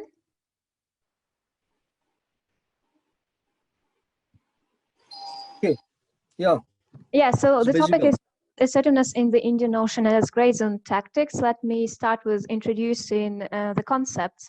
So the HCSS has been working on the notions of assertiveness for quite a long time, and it's a little bit different from coercion, for example, because when we talk about coercion, it's about the policy when one country uses a threat of force to get desirable behavior from another country. The notion of assertiveness is a little bit different. It's based on the term of power. So here on this picture, you can see 4 different dimensions of power: the one that the country possesses, the one that it projects and it's able to manifest, the one that it professes it possesses, and the one that's the power that is perceived by other countries. So the assertiveness, how the Hague Center for Strategic Studies understand that, it's the increase in 3 different aspects of the power when one country exercises that power towards another country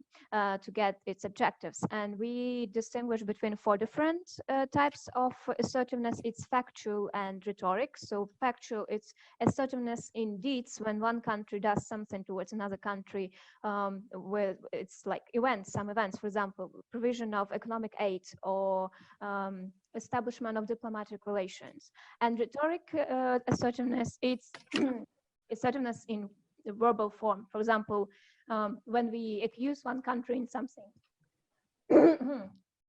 and there are negative and positive assertiveness. Negative is something that is presented in the negative tones, like the military intervention, and positive assertiveness, it's some good deeds like the establishment of diplomatic relations. And how we understand the grace and tactics, it's very interesting topic that the literature on it is growing now, especially in China and especially in the maritime domain. So I will put it how it's presented in the CSIS report. It's an effort or series of efforts beyond steady state deterrence and assurance that attempts to attain the security objectives without resort to direct and destructive use of force. So basically the Grayson strategy, it's when country doesn't want to cross the threshold of escalation because it doesn't want to be punished for that, or it doesn't want to hire the risks for its certain actions. And what can be the examples of China's gray tactics in South China Sea? Obviously, this is the artificial islands. It's Navy militia, and in South Asia, in the Indian Ocean, it's for example the presence of Chinese vessels that are like presented as fishing vessels, but they have some research and engineering equipment on them, and they violate the Indian exclusive economic zone, for example. Why I consider it as an important topic, and here comes my assumption for this presentation, is that tracing such activities as Chinese assertiveness and actions within its gray zone strategies will contribute to more evidence-based policy towards China in the IRR, and subsequently to the more resource-wise efficiency of the policy, because now the literature on Chinese activities in the IR is growing. One part of it says that it's dramatically increased considering the BRI strategy. And then we have to do something with that because China poses threat to freedom of navigation. And another part of literature says that, okay, we should critically assess current capabilities, Navy capabilities of China, and they are not as powerful as the US, which remains the main net security provider in the Indian Ocean. So coming out of this assumption, we should tell that, okay, the Chinese capabilities, they are not that effective now, but we still have to do something with them. So we should elaborate kind of deterrent strategy towards China in the Indian Ocean.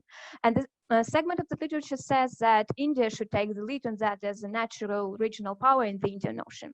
And we can take a quick look on what the literature says. So if we use the dimensions, it's a database, the big database with publications, scholar publications, and we use just query India and China and deterrence to see what the scholars write about it. And what they write for the last 20 years. We will get more than 8,000 articles, and with the use of the SiteSpace site, it's a software that allows us to like you upload the abstracts of all those 8,000 articles to that software, and you can see the different clusters, the bibliometric analysis of that literature. And we can see, looking at those clusters, for example, like the first one, nuclear proliferation, nuclear stability, nuclear weapon policy, nuclear norm, we can see that the literature on which contains those three words, Indian, China, and deterrence, it's still very much dominated by the nuclear topic, which is not the case now with the current activities with of China in the Indian Ocean. Like, it's not the adequate response. Such kind of deterrence is not the adequate response. So what should we do? And how we should exercise that deterrence. That's the most important questions. And if India would take the lead on that, how it should allocate its resources, because now think post-COVID time when a lot of budgets should be reallocated into the economic recovery, into the sustaining of economic development. So we really should be specific about where to allocate money. This is just a extract from the very interesting report by CNAS, that India is very much, for example, was preoccupied with building the aircraft carriers. That is kind of inadequate response in terms of spending money. So it should maybe it's better should be more specific on the enlarging its submarine fleet, the unmanned surface vehicles, and etc. So the main question is how we can bring that evidence-based policy, and how we as scholars how we as scholars can help the politicians to prioritize its strategy towards China. And the answer would be is to be consistent on those research, and to bring some more database methods that are in use. For example, here in the HCSS, we use the assertiveness analysis. We take the different event data sets that deals with lots of newspapers, like millions of newspapers. And with the help of the NLP and some machine learning tools, you can see the extraction from those newspapers and assess how assertive is China. For example, you can see the top 10 targets of Chinese assertiveness, and over the last 20 years, you see that it was the US and Pakistan, for example. And what's more important, you can compare, for example, the Chinese assertiveness towards the main recipients of within the Belt and Road Initiative. You can compare its assertiveness toward these countries to see, for example, where is more action needed to counterbalance that Chinese action. Like we can compare the Chinese assertiveness towards Myanmar, and this represents a number of events. You can see that China over the last 20 years was pretty much active in Myanmar, and compare with, for example, Bangladesh. Its peak is just Xi Jinping's state visit in October 2016, and not that much event prior to that. And we can compare, for example, with Indian assertiveness that, according to this, the GDL database was not that present in Myanmar, for example, but was much more active in Bangladesh. But still, this model requires improvement as any model. And if I have to finalize my speech, I think I'm out of time. Yeah, thank you for your attention, and just quick conclusions one more time. What more evidence-based policy on assertiveness and gray zone can bring us? For politicians, for more evidence-based decision making, it's to decrease the rhetoric element around the Chinese presidents in the Indian Ocean, and to have more proofs for our statements regarding the Chinese activities in the Indian Ocean.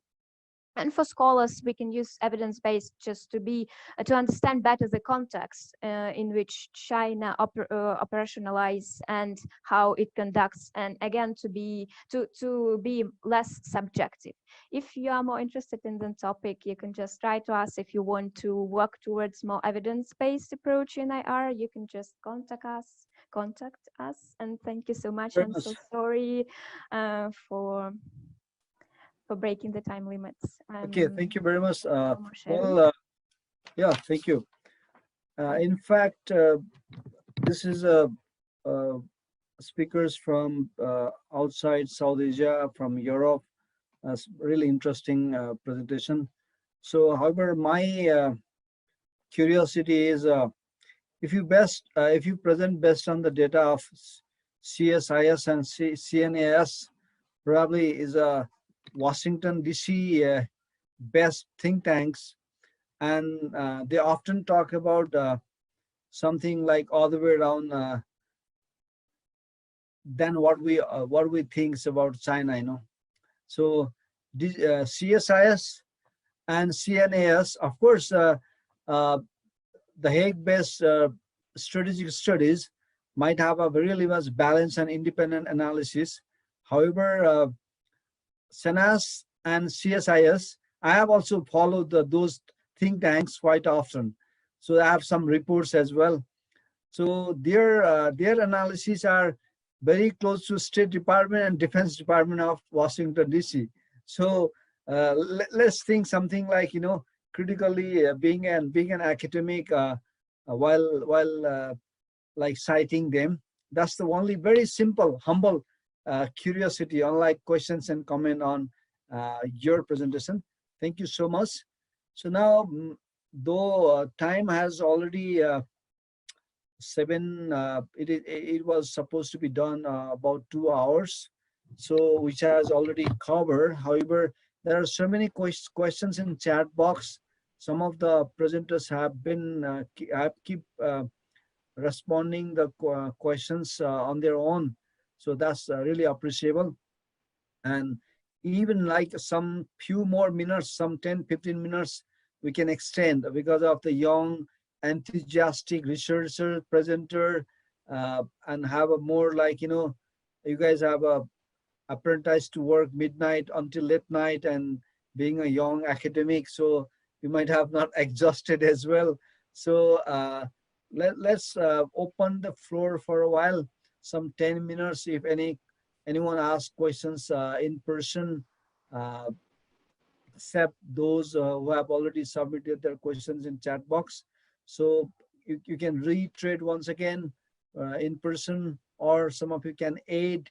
I've seen some friends who have not yet submitted any questions, and also they can speak in person. So just 10 minutes, and then finally I will request every presenter for half minute to share their opinion, because that will be, so we can go up to some 20 minutes like plus from now on. Not let's not do more than half hour, because it is already 7:07 in Nepal, and I don't know about your time.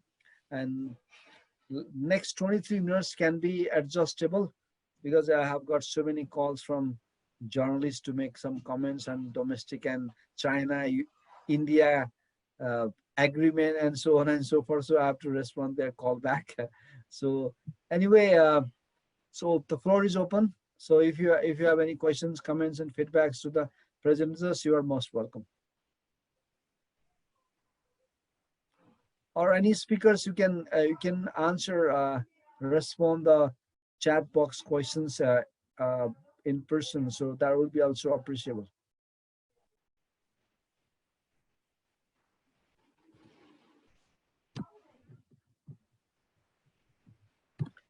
So if everyone are exhausted, tired, I will request Pavan to take 1 minute.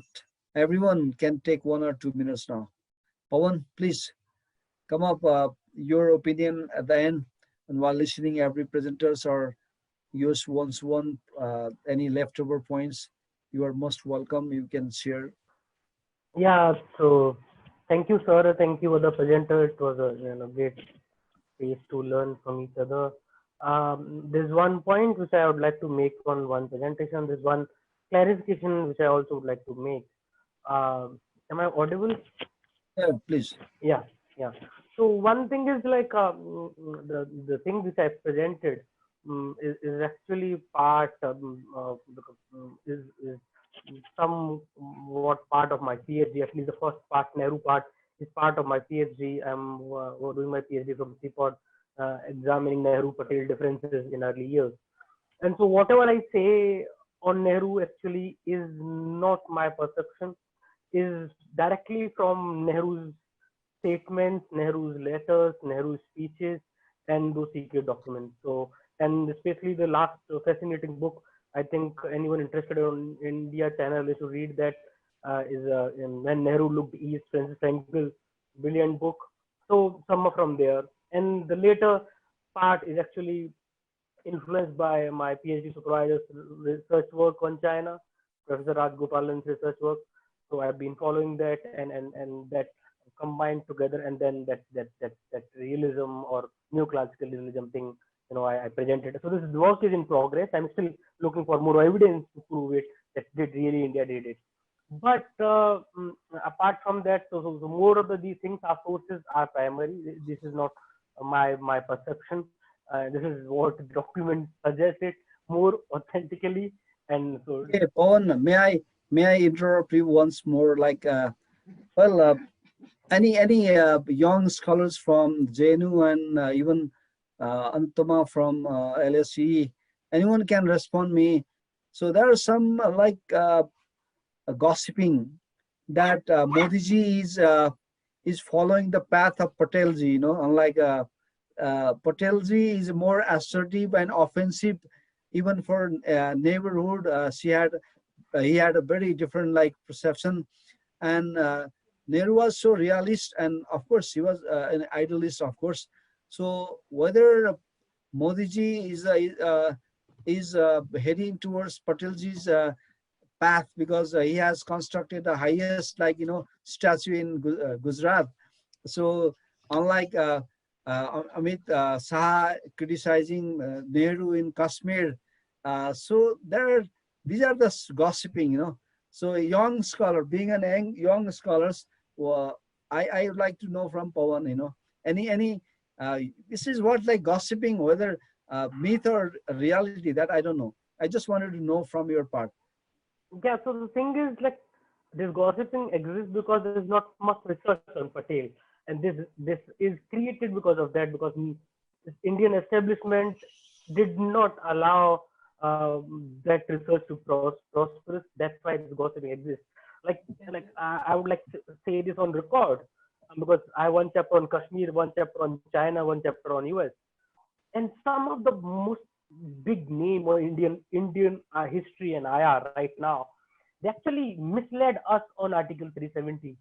Document does not suggest that Article 370 was the real architect was Patel. No, he was not.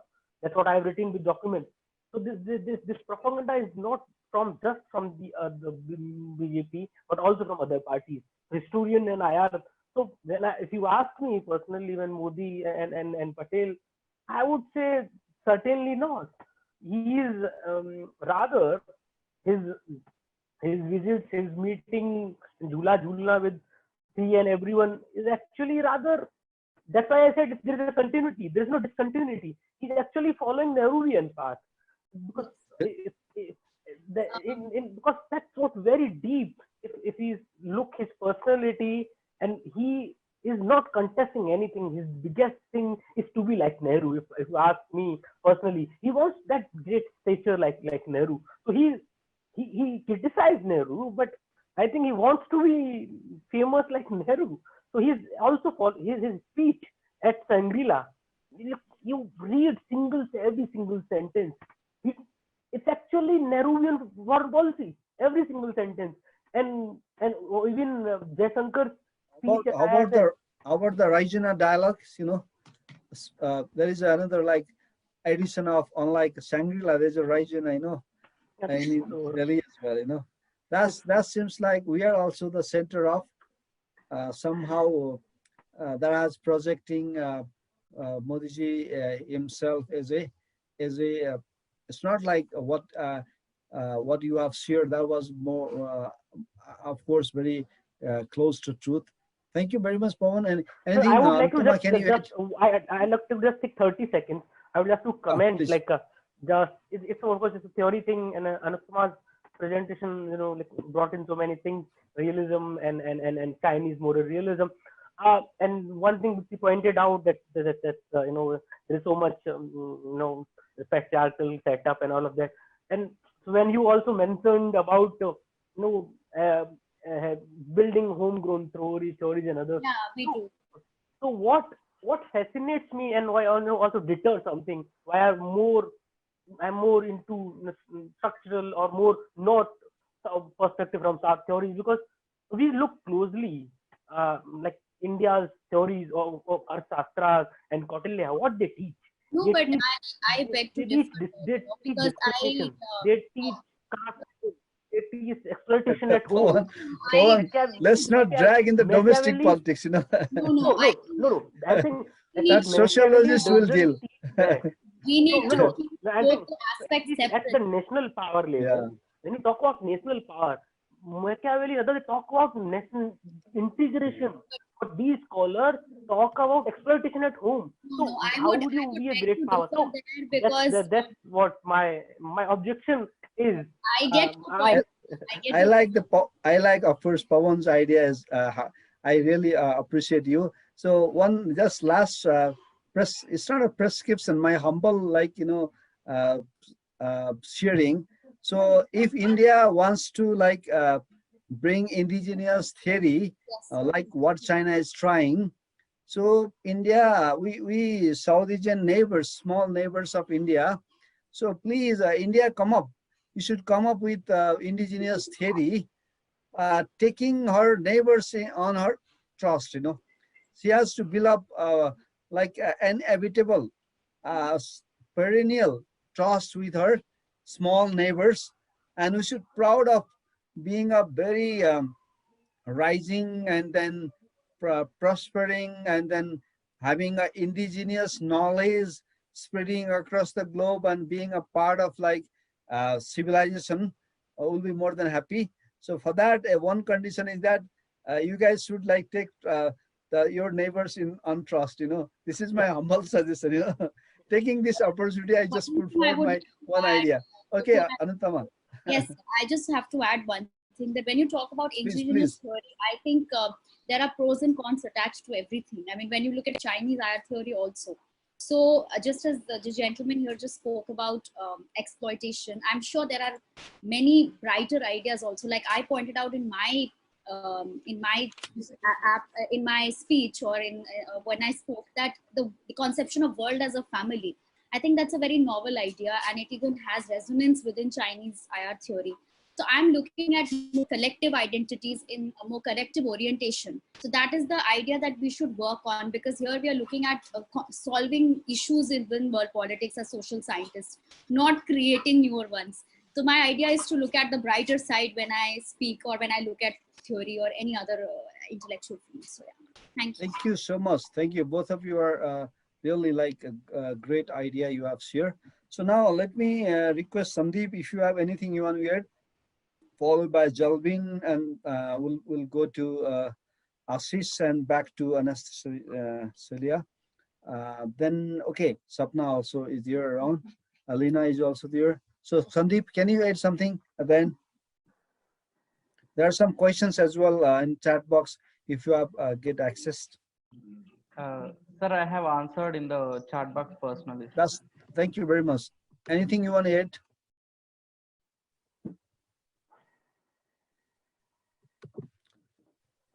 So if that, Ashish Yadav, would you like to share your final remarks? Yes, sir. You had asked me about that. What should India do? I mean, should India closely? Go with the USA Yeah. in the Indian Ocean. So my view is that this current standoff in the northern border has made India to choose going to closer to USA. India was already doing some naval exercises with the USA, and also we have purchased many defense equipment. So now it looks like it is going to be a very close relations in the Indian Ocean.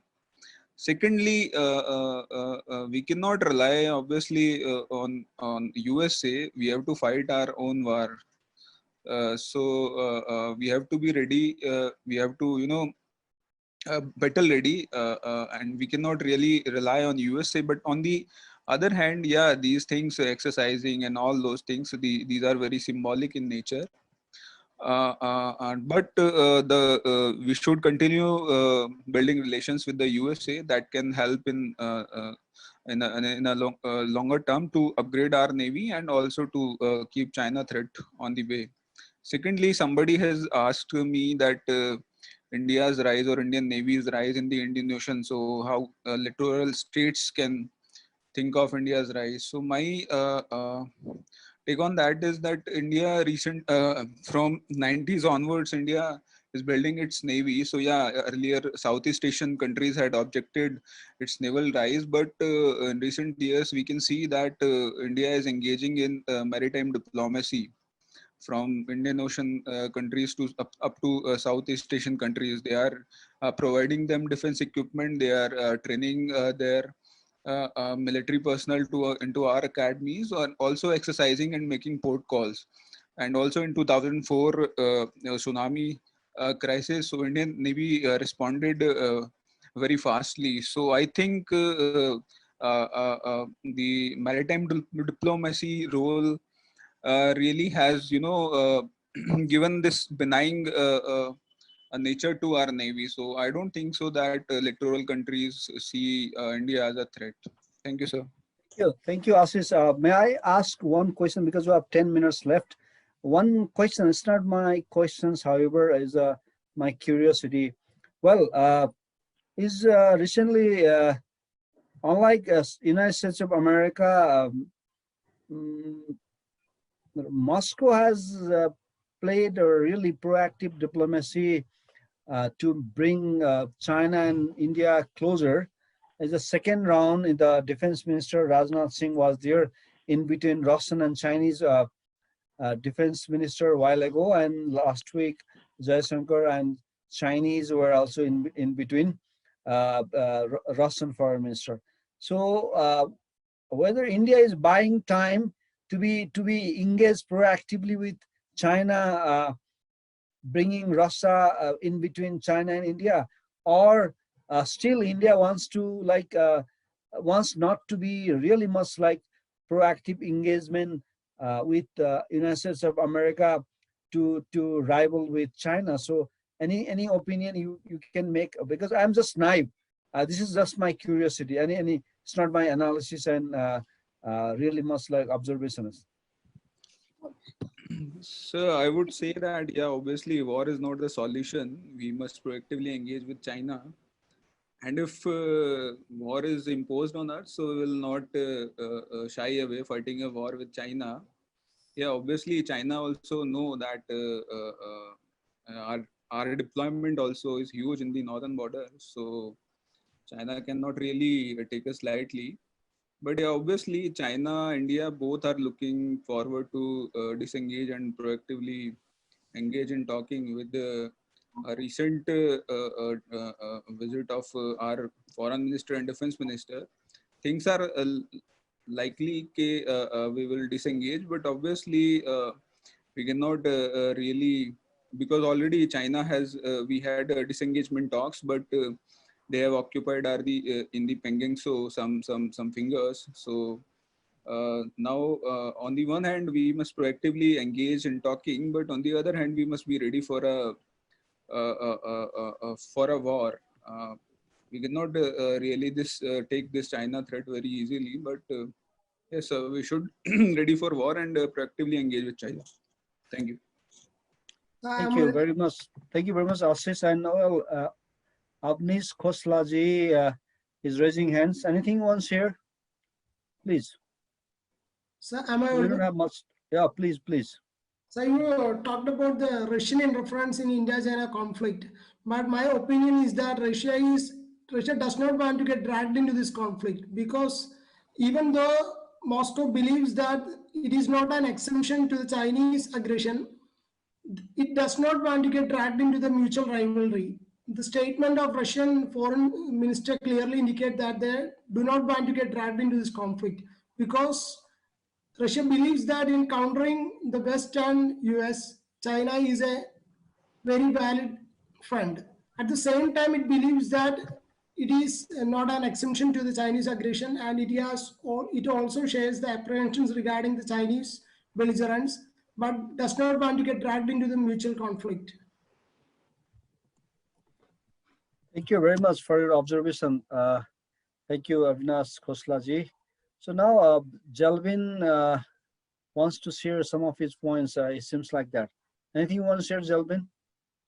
So am I audible? Yeah, you are audible. Someone asked me about the impact of Sino-French relations on India. I want to say that the China-France relations no way impact the interest of India, because unlike Russia or other nations, those who dehyphenated the relationship with India and Beijing, France has always firmly stand behind New Delhi's strategic interest. France has always exposed his interest to join hands with India in maritime cooperation. And in 2018, both New Delhi and Paris engaged in a maritime data sharing agreement, and they are aligned in a different blocks. And the strategic interest of Paris is always against the Chinese aggressions, and they align with India in the border conflict with China, and the Sino-French relations are no way against the Indian interest. Okay, thank you very much, Sapna. Aleena, would you like to share some of your points at the end? Hello, sir. Sir, I have actually replied to the questions that were asked in the box, like chat box, actually. So I think I have covered all. Thank the you very much. questions. Thank you very much, Sapna. Yes, sir. Sir, actually, Shruti has asked me about the impact on women at Hong Kong. So I have privately texted her that actually I have not read this topic in this perspective, but I'll be reading with this perspective and letting her know if I get the answer, the kind of answer she's looking for. Okay, thank you very much. Now almost we are at the end. So, so from the Hague, anything you want to add from Europe? So which like you could not share at the end of your presentation because of time constraint. Anything you want to share, please? I think I explained anything I already wanted. There were no questions to me, unfortunately, but still, I left my email, so you can reach me anytime you want. And a very big thanks to our chair for today's session. It was really great, and I think that we all deserve some rest because it's Saturday evening. It's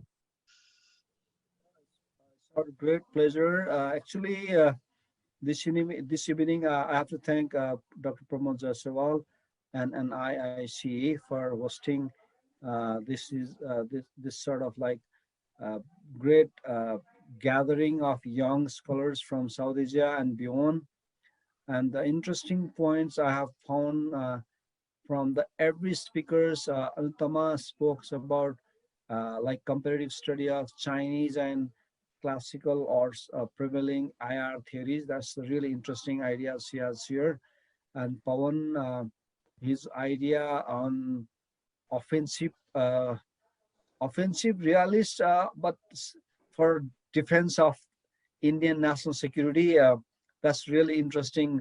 Hawkish idea I have found from JNU in Ashish presentation.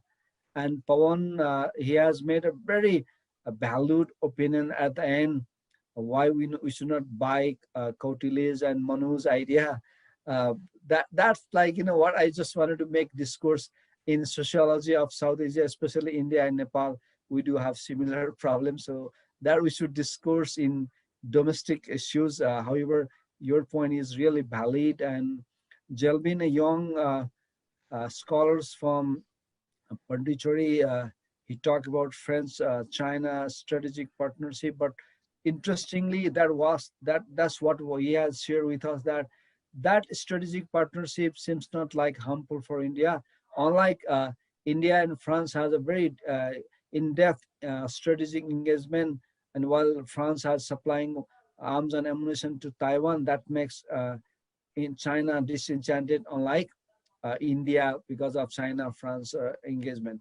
So this is also interesting. Sapna made Hong Kong domestic politics of China, so how far it has been reflected in her foreign policy and international engagement and conflict escalation with the all the global power from beyond South Asia, beyond Asia. So Aleena also interestingly made her presentation about public diplomacy through BRI in ASEAN. that's absolutely true. And constructivism, what Anutama has brought out with a new, like, incarnation of constructivism because of Chinese pragmatic constructivism. Sapna has, Aleena has made a applied discourse with the Anutama's like theoretical like background. Everyone has made a very interesting presentation, theoretically, academically, and pragmatically. Everyone, I hope, I'm sure that we all could learn quite a lot. And I'm really most happy with this session. And in the meantime, me myself could learn quite a lot from the young scholars. And I'm really much excited to have built some such kind of like network among the young scholars, at least in among South Asia and even beyond the South Asia. So let's work let's work from now on. In my department also, we do have PhD, we have a master's. So we have some 120 students in master's and PhD, so that they are some of them are here in this evening. They raise the questions in chat box. So let's do something together, and for our like better future of our region and globe at large.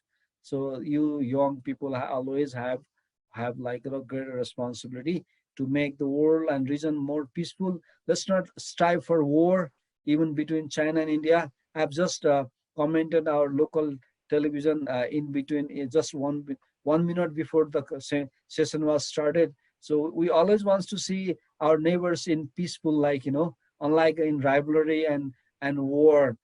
So that was our aspiration. So whether that doesn't work in idealism, doesn't work in realism, so at least try not to be that much offensive, and let's not provoke it like a Aztec style of Indian television. So academics, we should be really much down to earth. So thank you very much, organizer. So those all presenters, you did a great job. Let's be in touch, and let's make our region and the globe peaceful, prosperous, and so like social justice based society. So thank you very much. Have a great evening and stay safe everywhere. Pandemic is knocking our doors and neighborhoods, so that the most like important life security, human security is our duty, so that stay safe.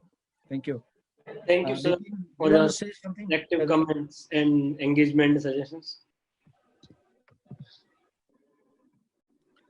Okay, are you wrapping off so now? Nitin, yes, are you going to speak, or can we end the session? Or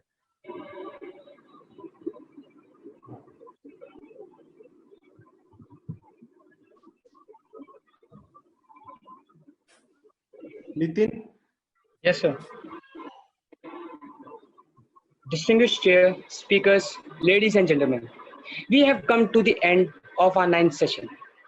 It is my honor to propose a vote of thanks on the behalf of NICE to all who have graced us with their presence and contributed their parts to make this event a resounding success. First of all, I would like to express our profuse gratitude and sincere thanks to Professor Khadga KC for agreeing to chair and moderate this session today. Our sincere thanks also goes to our speakers for being a part of the event and delivering such a comprehensive and convincing presentation. We are really honored to have all the speakers with us here today. We would like to acknowledge our gratitude to our friends from the diplomatic community, experts, academia, media, and different organizations. Finally, I must mention our deep sense of appreciation for our audience who have participated in the webinar and those who are watching us live on our YouTube channel. Thank you for your valuable time and attention and for making the session productive one with your questions. We are truly honored to have you all with us this evening and hope to stay connected with you in the future as well. It's really been a pleasure. Also, do join us at our next session. Thank you so much, everyone.